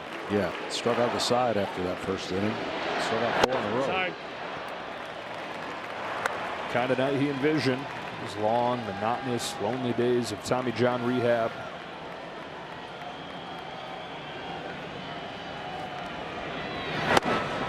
Patience that he's had to practice before. This is a guy who didn't have any scholarship offers coming out of high school. He walked on at UC Santa Barbara. Wasn't until he was a sophomore that he got any money to play baseball. Hit a growth spurt pitched well, and that was the first time he thought maybe this baseball thing is serious. Maybe this can take me somewhere. And so that walk-on's patience has paid off again, getting him back to where he envisioned himself being. Start your Saturday strong with Big Noon. Explosive duo Bryce Underwood and Justice Haynes leading Michigan against Washington at the Big House. It all starts at 10 a.m. Eastern, 7 Pacific, with Big Noon kickoff live on location from Provo, Utah, and then Huskies Wolverines only on Fox. Swing and a miss from Jorge Polanco.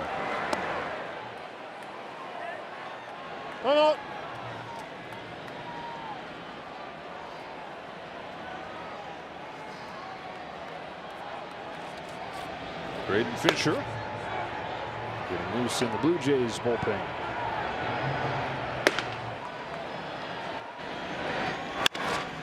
Bouncing ball left side. Backhand play by Jimenez in a close play, but he got him. And Andres Jimenez having himself a ball game.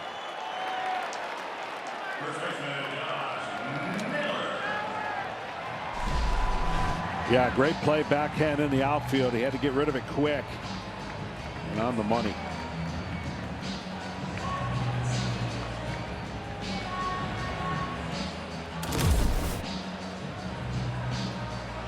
Now for Shane Bieber, talk about bouncing back from his last postseason start. He really was looking for a morsel of postseason success because he comes into this game with a .523 career postseason ERA. These 8 Ks that he has tonight tying his postseason high. Nailed it at first. Backhand by Vlad Jr. and 6 innings from Shane Bieber with 8 Ks silencing the Seattle offense.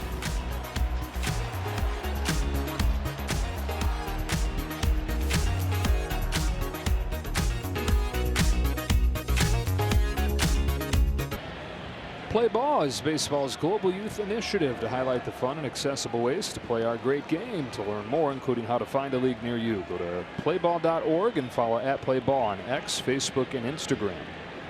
Caleb Ferguson remains in the game to pitch for the Mariners, and Ernie Clement leads off, waves at a curve and misses. Ernie Clement, the most aggressive of the bunch, and that's saying something on this Blue Jays team. Bottom of the order, really him and Jimenez 8 and 9 have been awesome. 4 out of 6 combined. Here you go. Go back to the 3rd inning with the Jays in a 2-0 hole. It was Clement starting that inning with a double. Jimenez following it with a game-tying homer. That opened the gates. This Blue Jays offense to flood on through with a dozen here in Game 3.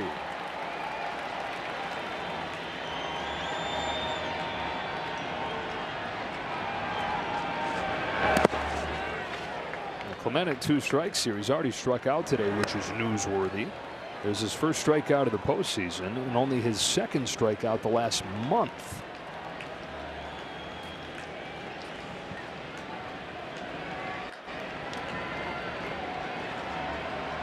The 1-2 from Ferguson is popped back and out of play.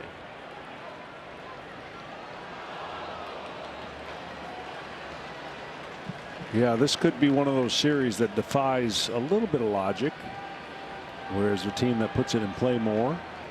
But now Toronto's hitting some home runs, so they could catch the homers are king theory. Well, the teams in the championship series unbeaten this year when they out-homer their opponent. Overall, we mentioned 19 and 4.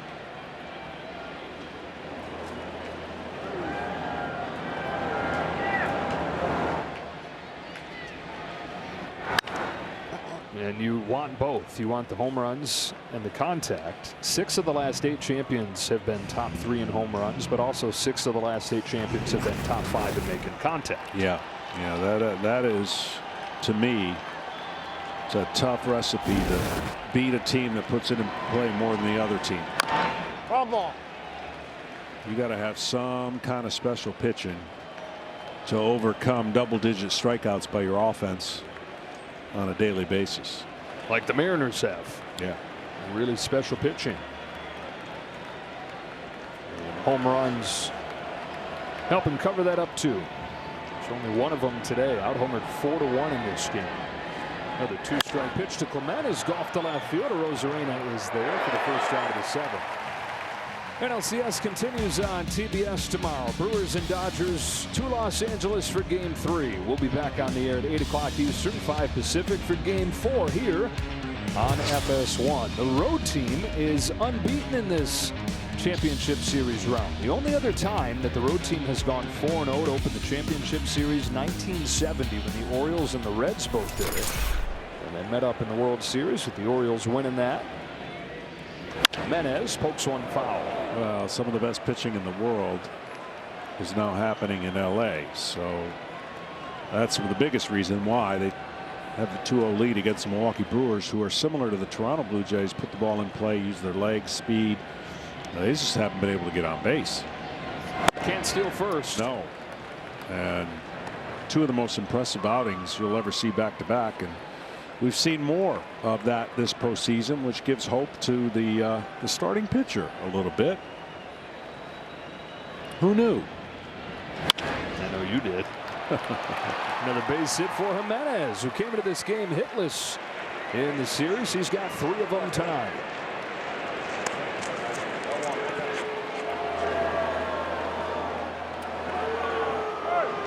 Well, Snell and Yamamoto, the first guys to go 8 innings plus in back-to-back postseason games for a team since Bumgarner and Lincecum did it in the World Series 15 years ago.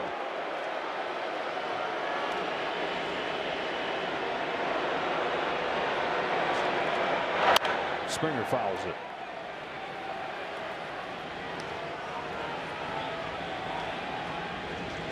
Springer was trying to get his 11th home run on the first pitch in the postseason.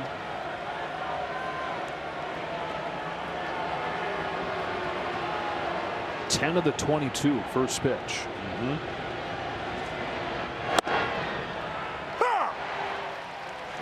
And then he had his first non-extra base hit of this postseason with a single his last time. Ferguson ahead of him 0-2. Well, their team numbers are going to look great again. I mean, they were quiet for 2 games, but they got at least 12 tonight. And so that team batting average and individual averages are going to go way up. And they're going to be going into tomorrow's game thinking we could do the same thing.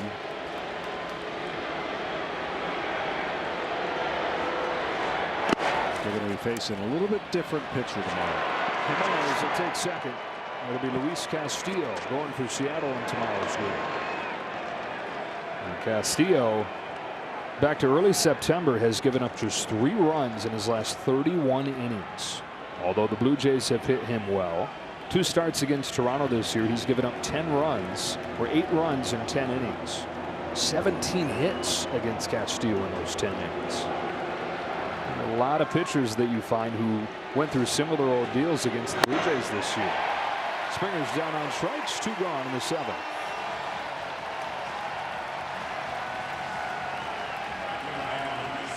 .32-year-old from the Dominican Republic, Luis Castillo, is in his 9th season, 4th one since coming over at the deadline from Cincinnati in 2022, and he has been a horse for him. The Rock, they call him.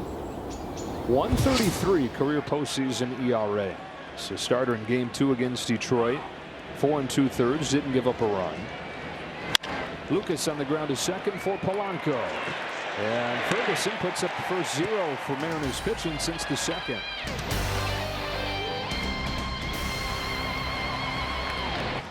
Your team, your players, your postseason. Follow all the postseason action. Download the MLB app, the #1 app for live baseball. As John Schneider goes to his bullpen after 6 innings from Shane Bieber, Braden Fisher, the rookie, went 7-0 during the regular season.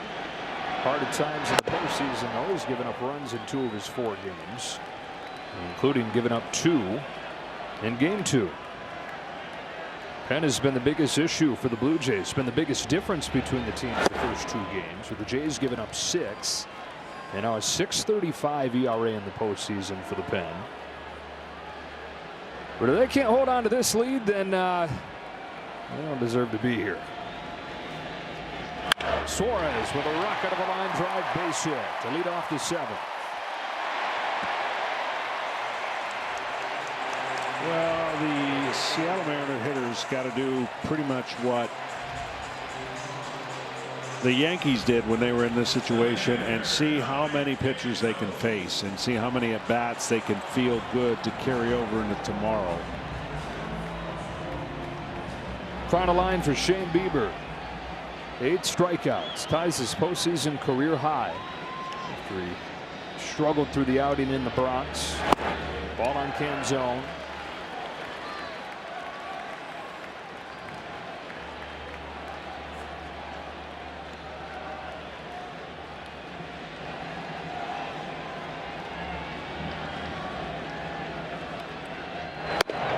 Kenny, quite a turnaround for Shane Bieber.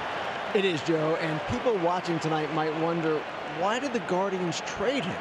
He never threw a pitch for them this season while recovering from Tommy John surgery. But what happened was the Guardians knew that Shane Bieber had the $16 million player option, that he likely was to decline if he showed that he was pitching well, and he was looking good in his rehab starts. He was making good progress. So they determined, you know what? He's not going to come back here. He's not going to exercise that player option. Let's make the trade. They got a good prospect in return, a pitcher named Cal Steven. But Shane Bieber, he's made the most of his opportunity. Canzone down behind the foul. That's what Joshua was saying.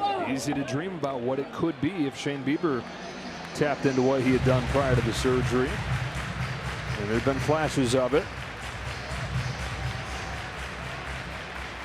Big old bright flash of it tonight. Canzone looking for his first hit of this series. Not going to get it here. 4, 6, 3. Good catch by Jimenez on that off-balance toss there from Clement. Double play.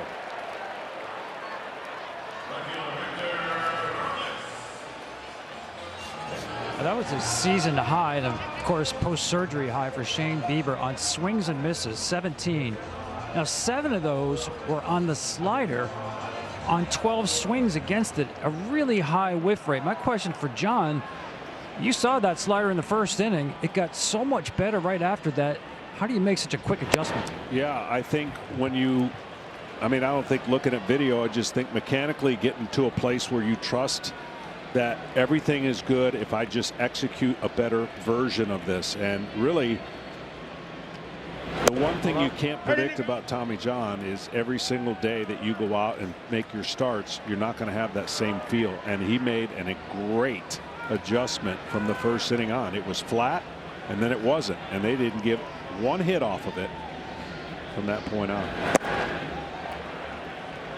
I've always said that when you throw a slider, you don't throw a slider with just your hand. You throw it with your lower half, and you got to be a little bit across your body to be able to create that torque and spin. And he made those adjustments, and it was lights out.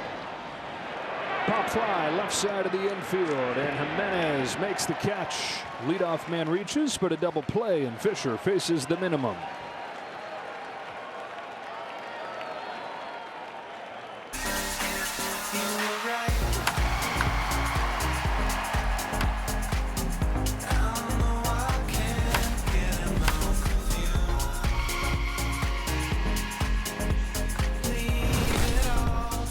Well, maybe the most impressive thing about what's happened in this series is the way that the visiting teams have taken the home crowds out of the equation. Yeah. As Luke Jackson comes on to pitch. These are the 2 best home field advantages, at least in the American League. That is both hard fact statistically and just how it feels. As Vlad gets his 4th hit of the ball game, You got to run. got a shot You got to at a run. triple and a cycle. Run. Vlad Jr. stops at second now.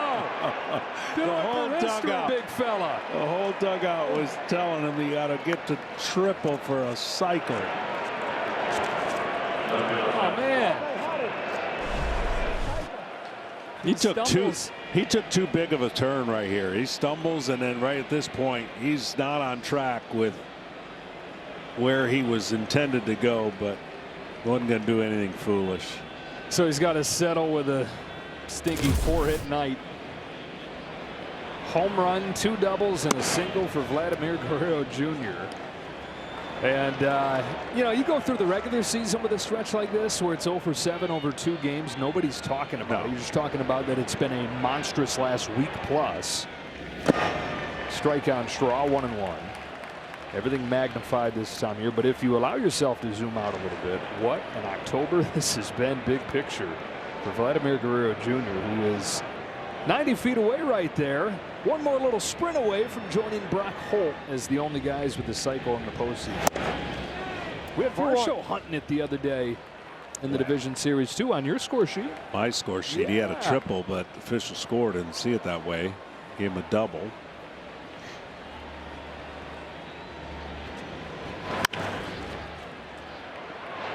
Crawford, a good straw. Another slider right there for him on a tee. And when I tell you that a guy that can go gap to gap, this is a guy that goes gap to gap. He'll hit doubles and run into homers. He's not going up there looking to hit homers and run into singles. He's a pure hitter. But every once in a while, when his timing's off, he'll hit a few too-many ground balls for their liking. But when his timing is on, and 3 of the 6 games has been electric. Does not have a triple this year, by the way. Just 1 over the last 4 years. Ball 2 on Kirk. That was the time for it, Vlad. That's crazy, huh?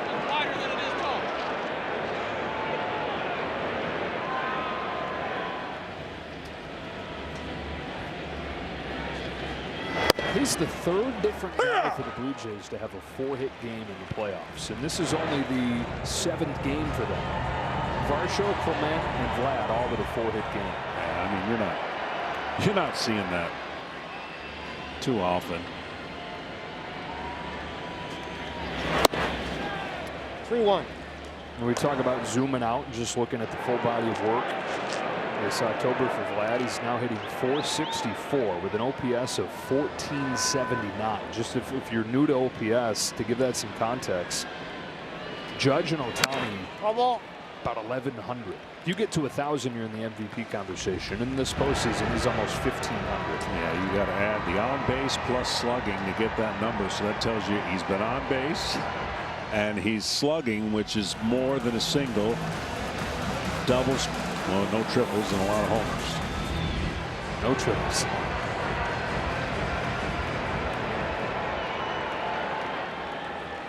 Home run for him tonight was his 4th. 3-2 on Kirk. He's got his 3rd home run of the postseason tonight. Rips it on the ground. There's Suarez, and there is out number 2. And now a quick word from FanDuel. Make baseball come alive when you bet live this season with FanDuel. One of the 4-hit guys coming to the plate here in Dalton Varsho. Hitless the first 2 games of this championship series, but 2 hits tonight, and you zoom out on him and he's in that MVP territory in his OPS.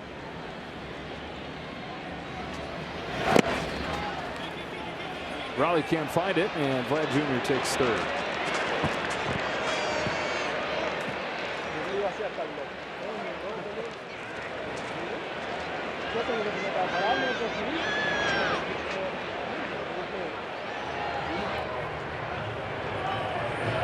You know, in some weird way, these kind of games are more acceptable, maybe not to the crowd, but to a player who's been there, done that, and you're like, we just got beat.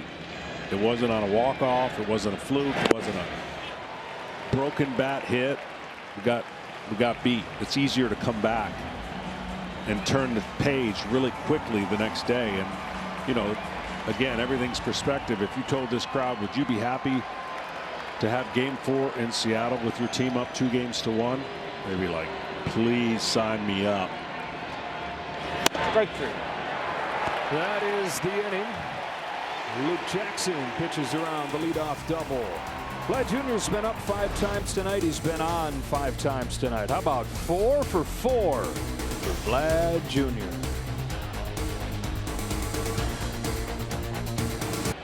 Yariel Rodriguez, who really struggled his last time, gets a chance to get back in line here in a 10-run ball game.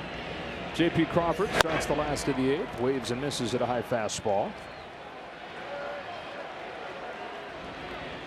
Rodriguez has not been charged with a run in 1 2/3, but he's walked 4 hitters.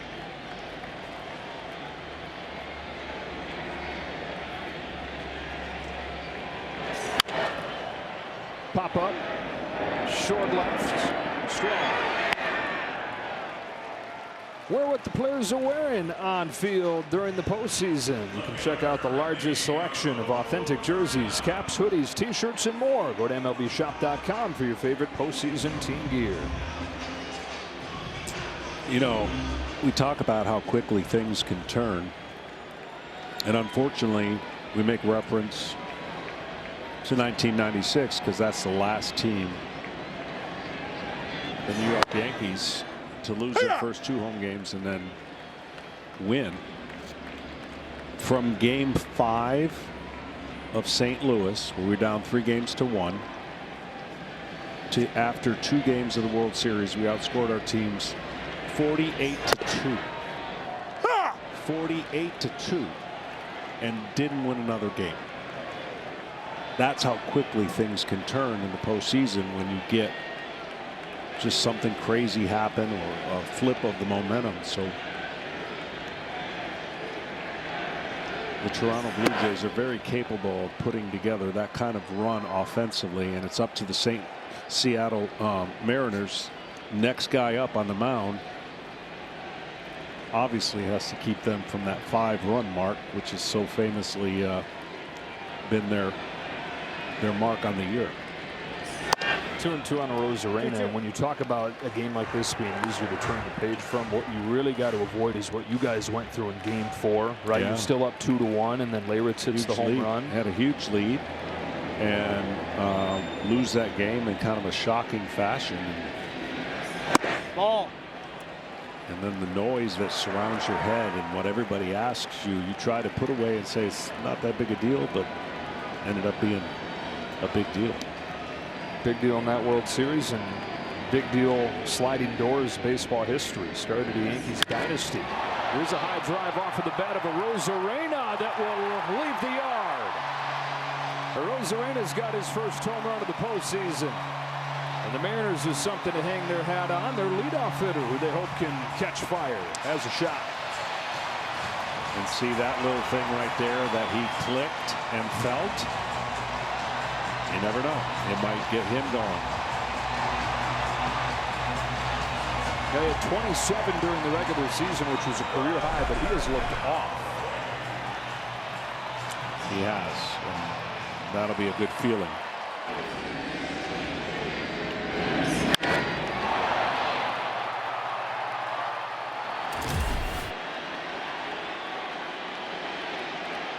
Raleigh. Hitless the last 2.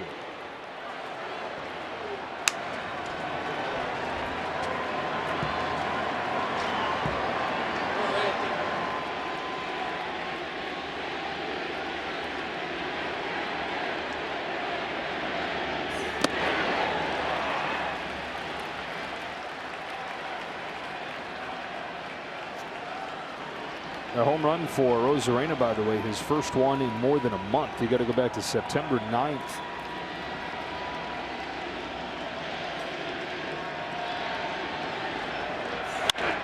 Raleigh sends a drive down the line towards the pole. Goodbye.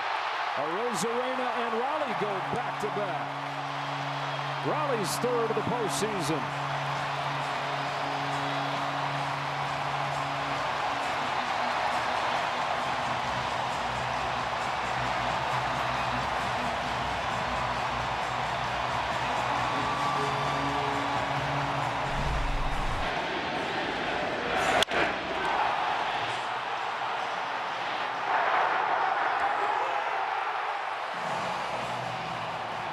Wow, what an effort. Close.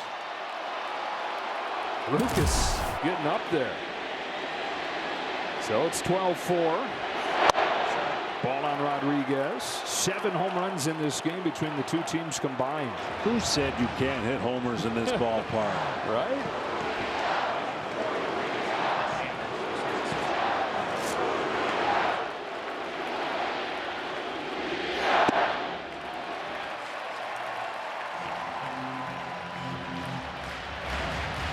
I'm going to go on a limb and say that's a postseason record in this ballpark. I just asked Rick, how many postseason games do you have to stack up to find 7 total home runs here? Got to be a few.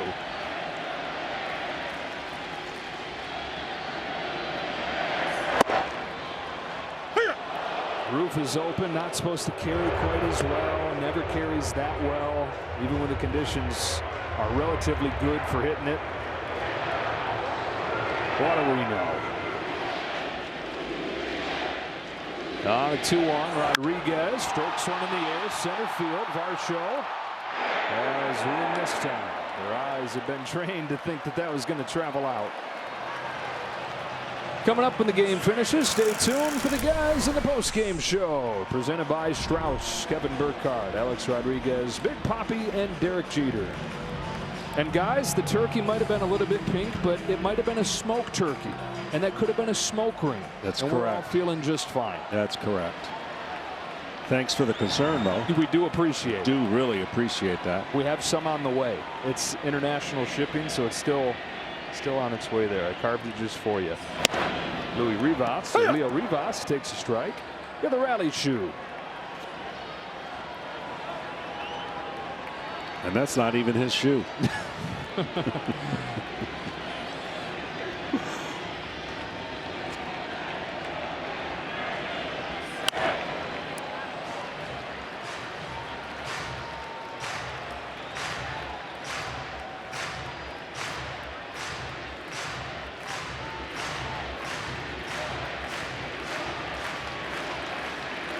Leo chance. Rivas 1 for 4 in this postseason. That one-hit one that they will remember. Pinch hit in Game 5. And an 0-2. Takes in the dirt.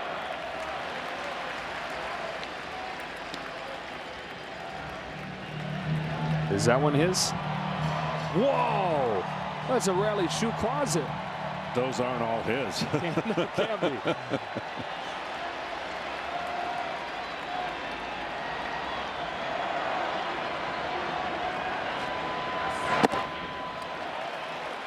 Maybe they're bringing them, like you bring your glove to the stadium, you also bring a shoe. So you don't have to take your shoe off. You just have your rally shoe in your bag with your glove, and when the time calls for it, you break the Converse out. Bright whites.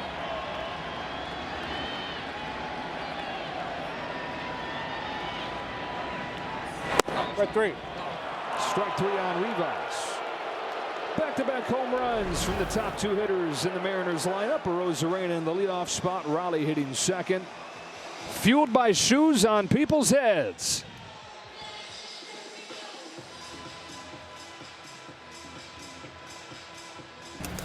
You know what it's time for? Fox Foresight, powered by Google Cloud. And they've got the Jays with 10% chance to have a 5th home run tonight, tie a postseason team record.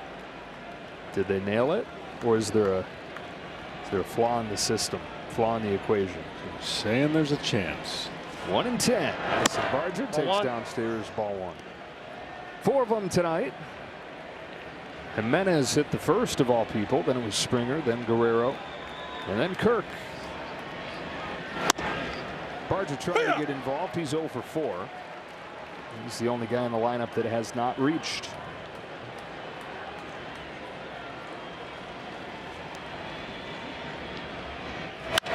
Oh, baby! There's 100% chance. Google nailed it. Did they? Barger goes deep. His first home run of the postseason. And it's 13-4.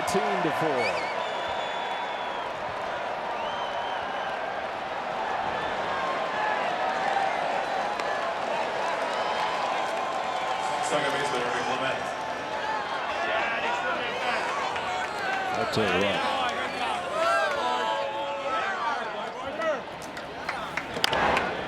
Soft bouncer left side off of the bat of Clement, chugging down there. The first close play that Suarez gets him. I guess, yeah, to your point, did they nail it? They said 1 in 10. They did say there was a chance. I mean, this was crushed. All right, so Rick did some digging to see how far back you have to go to find 8 postseason home runs here, like we have tonight. 7 games to find the last 8 home runs in the postseason. And now it's Jimenez to center field for Rodriguez. You got to go back to Game 5 of the division series in 2001, the double game.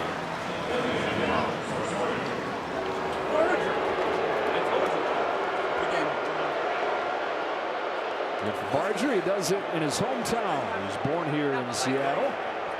Moved to Florida when he was 5, but a diehard Mariners fan. Springer with 2 away. Lashes the ball to right center field. That's down for his 3rd hit of the game. And now a message from Corona.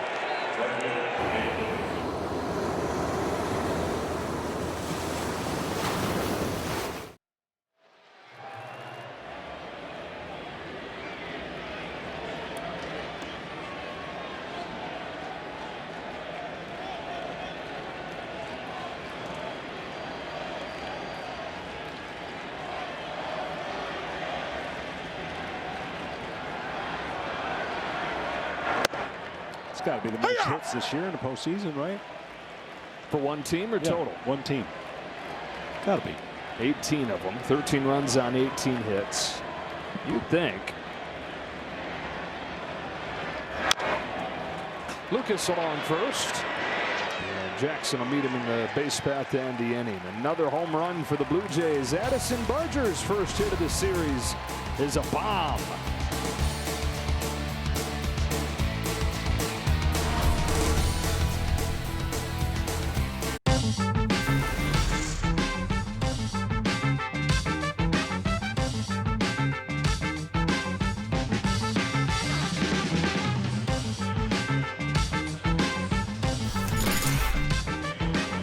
MLB Together is baseball's platform embodying the sports commitment to philanthropic causes and mental wellness efforts by teams, players, and the league. To learn more, visit MLBtogether.com. Rally shoes, rally boots. 13-4. Need all trunk of shoes to get the Mariners back from down 9 here in the 9th inning. Look ahead to Game 4 tomorrow, and they send Luis Castillo to the mound. A couple defensive changes. Clement's over to 3rd base because IKF is coming to the game at 2nd. Barger is out after he hits the 5th home run of the game for Toronto. Harry Ford leads off, lines the ball to center field, and has a base hit. So Ford in his first postseason at bat has his first postseason hit.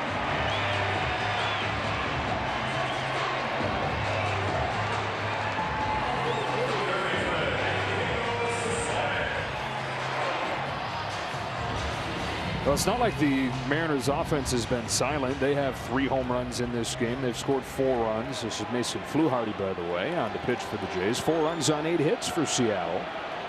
They're just a lot more on the other side.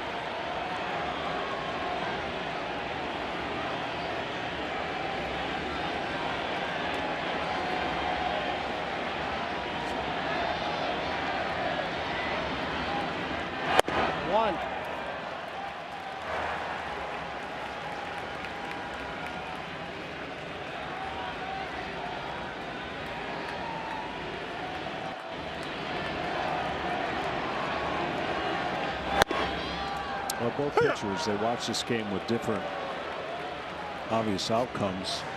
But for Luis Castillo, he's like, okay, I know what I got to do. And obviously, you got to keep them from bunching runs together. And with this kind of lineup, Scherzer, of course, is going to try to get the swing and miss type pitches and keep the ball in the yard. But I mean, Toronto, all things said, they got to win one more game to get home field advantage back, get back to home. And Luis stands in their way of that tomorrow.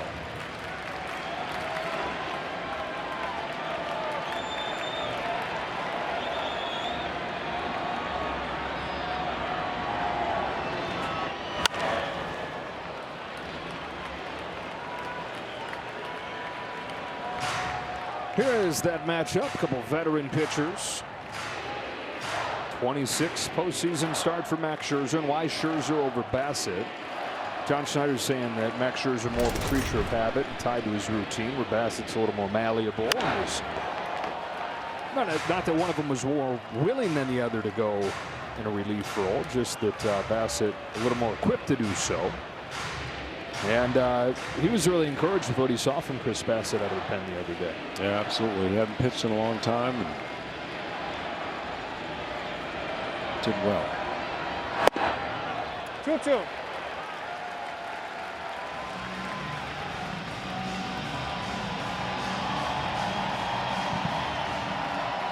Quite a resume. Try to add on to tomorrow at the age of 41. 2-2 on Suarez. Fluharty deal. Suarez grounds it foul. It is a big deal, though, the difference between 3-0 and 2-1. I mean, you'll sleep a little bit. Whatever his routine is, he'll stay with it. But if you're on the other side, you want to make Luis Castillo. You want to pass the baton on to your starter for a chance to clinch it in Game 5. So I don't think we'll see this type of game tomorrow, but 3-2. Does that mean we're going to have this kind of game? Because every time we think we know, it winds up the opposite. Yeah, I mean, this crowd, I still give it to them. I mean, they're going to be even more electric tomorrow. Come on.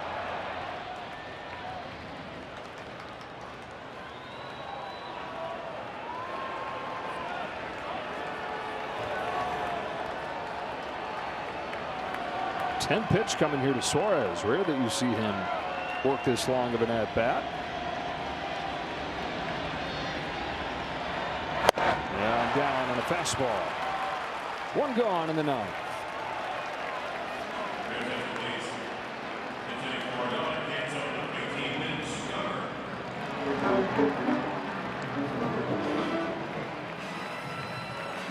Mitch Garver to pinch hit here. You got to go back to the 2017 World Series, Dodgers Astros, to find the last postseason game with this many home runs. Was that crazy game? That was Game 2, actually.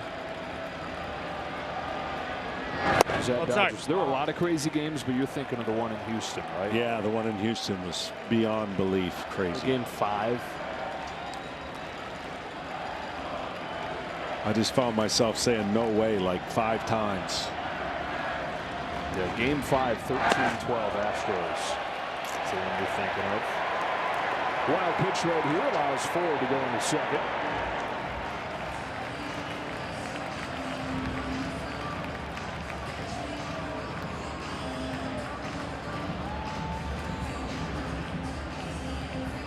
George Springer homered in that game, one of the 5 that he hit.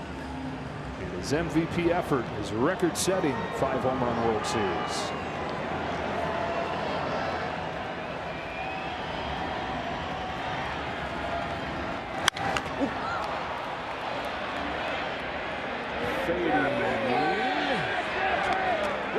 Justin makes the catch. And the Mariners are down to their last out.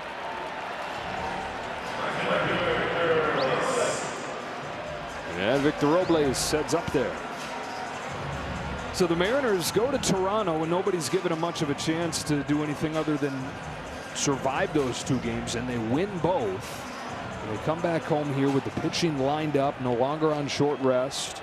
George Kirby, who had been so good every time he'd been given the ball in the postseason in his career. Blue Jays offense silent the first 2 games, but it all gets turned upside down. The Blue Jays punch right back and take Game 3 convincingly. Impressive. Especially after the start. Down 2-0 quick in a crowd that's going crazy. Impressive team. Battle back by the Toronto Blue Jays. Luis Castillo will take it for the Mariners tomorrow. And that man is heated back up. Vlad Guerrero Jr., 4 hits, including a home run. Kirk homered. Jimenez homered. He hit the first of the 5 home runs for the Blue Jays in this game. Yeah, everybody got involved in the action. With 13 runs on 18 hits. And this American League Championship Series is now 2-1.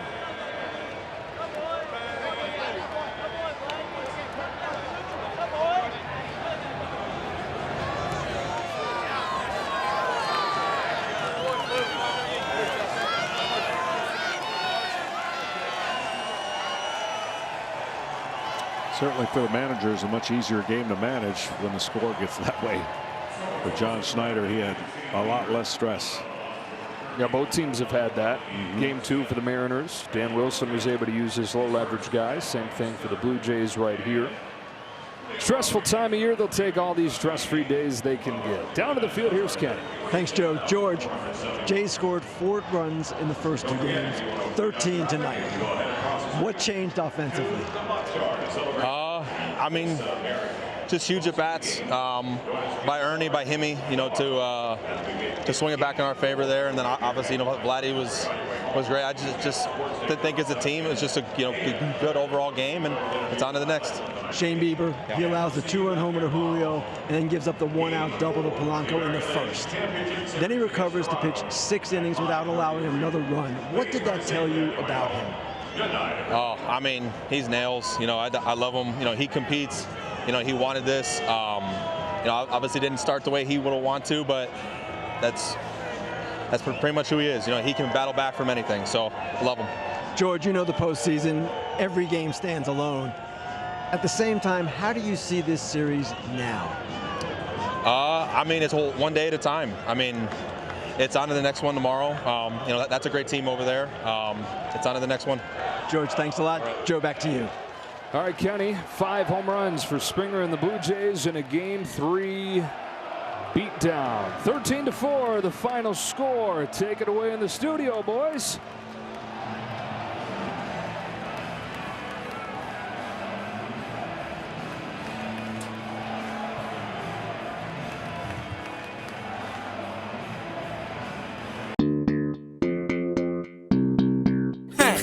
God bless you. Double pro. I'm on the sound fairly no. DJ Softy man. I'm on you be. Idiot no. Love what you give to me. It's sweet past you got cane. I not go like you dey hide me past cocaine. See the way she just the wine. She the one pass up piano do. I swear to God, now she did do me do. Comforting, give me love again. Give me love again. If you give me love again, I will never go away. Comforting, give me love again. Give me love again. If you don't give me love again, you go make me go insane. Comforting, yeah. Yeah, comfort your man, no more so.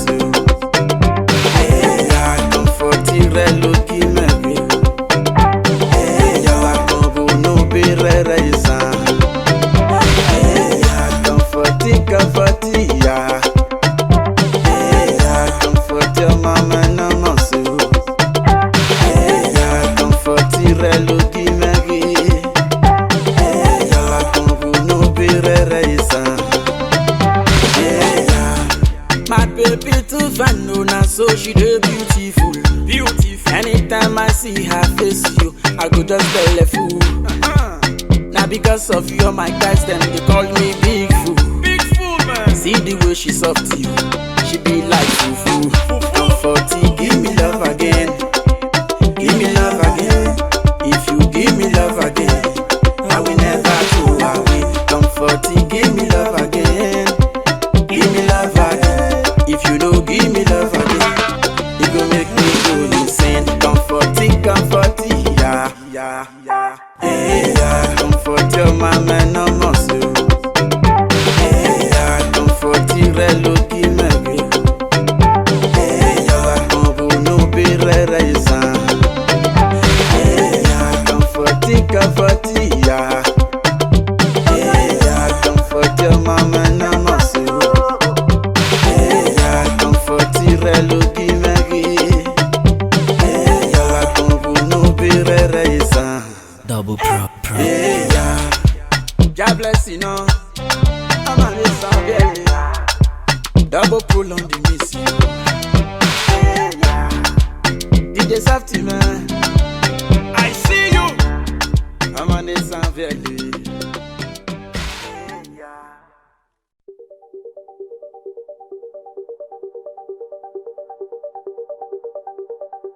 Как тяжко мертвецу среди людей.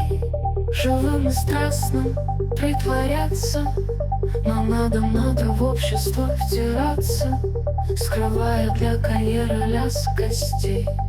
Живые спят, мертвец встает из гроба, и в банк идет, и в суд идет, в сенат.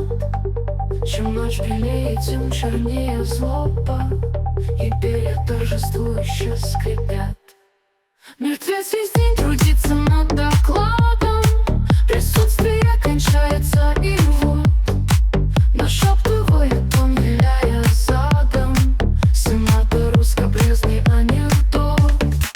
Уж вечер мелкий дождь зашлепал грязью прохожих и дома и прочий вздор, а мертвеца к другому безобразию скрежещущий несет таксомотор.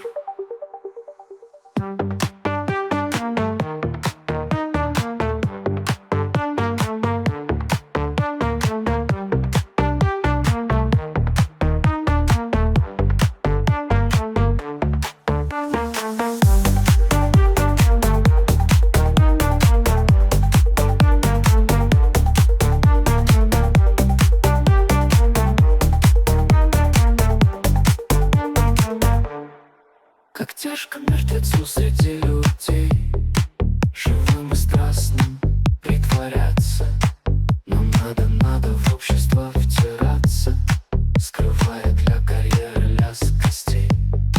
Живые спят, мертвец встает из гроба, и в банк идет, и в суд идет, и в сенат. Чем ночь белее, тем чернее злоба, и перья торжествующе скрипят. Мертвец весь день трудится над докладом, присутствие кончается, и вот нашептывает он, виляя задом, сенатор узкобрезный анекдот. Уж вечер мелкий дождь зашлепал грязью прохожих и дома и прочий вздор, а мертвеца к другому безобразию скрежещущий несет таксомотор.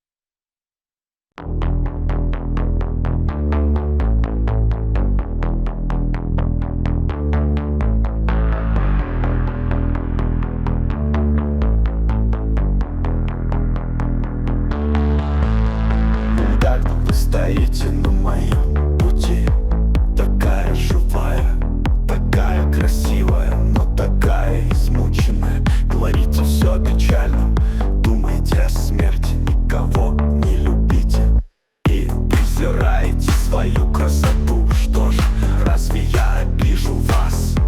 О нет, ведь я не насильник, не обманщик и не гордец. Хотя много знаю, слишком много думаю с детства и слишком занят собой. Ведь я сочинитель, человек, называющий все по имени, отнимающий аромат у живого цветка. Сколько ни говорите о печальном, сколько ни размышляете о концах и началах, все же я смею думать, что вам только 15 лет. И потому я хотел бы, чтобы вы влюбились в простого человека, который любит землю и небо.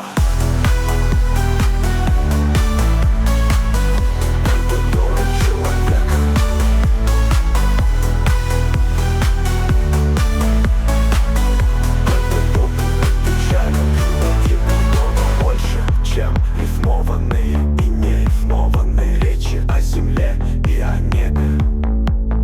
Право, я буду рад за вас, так как только влюбленный имеет право на звание человека.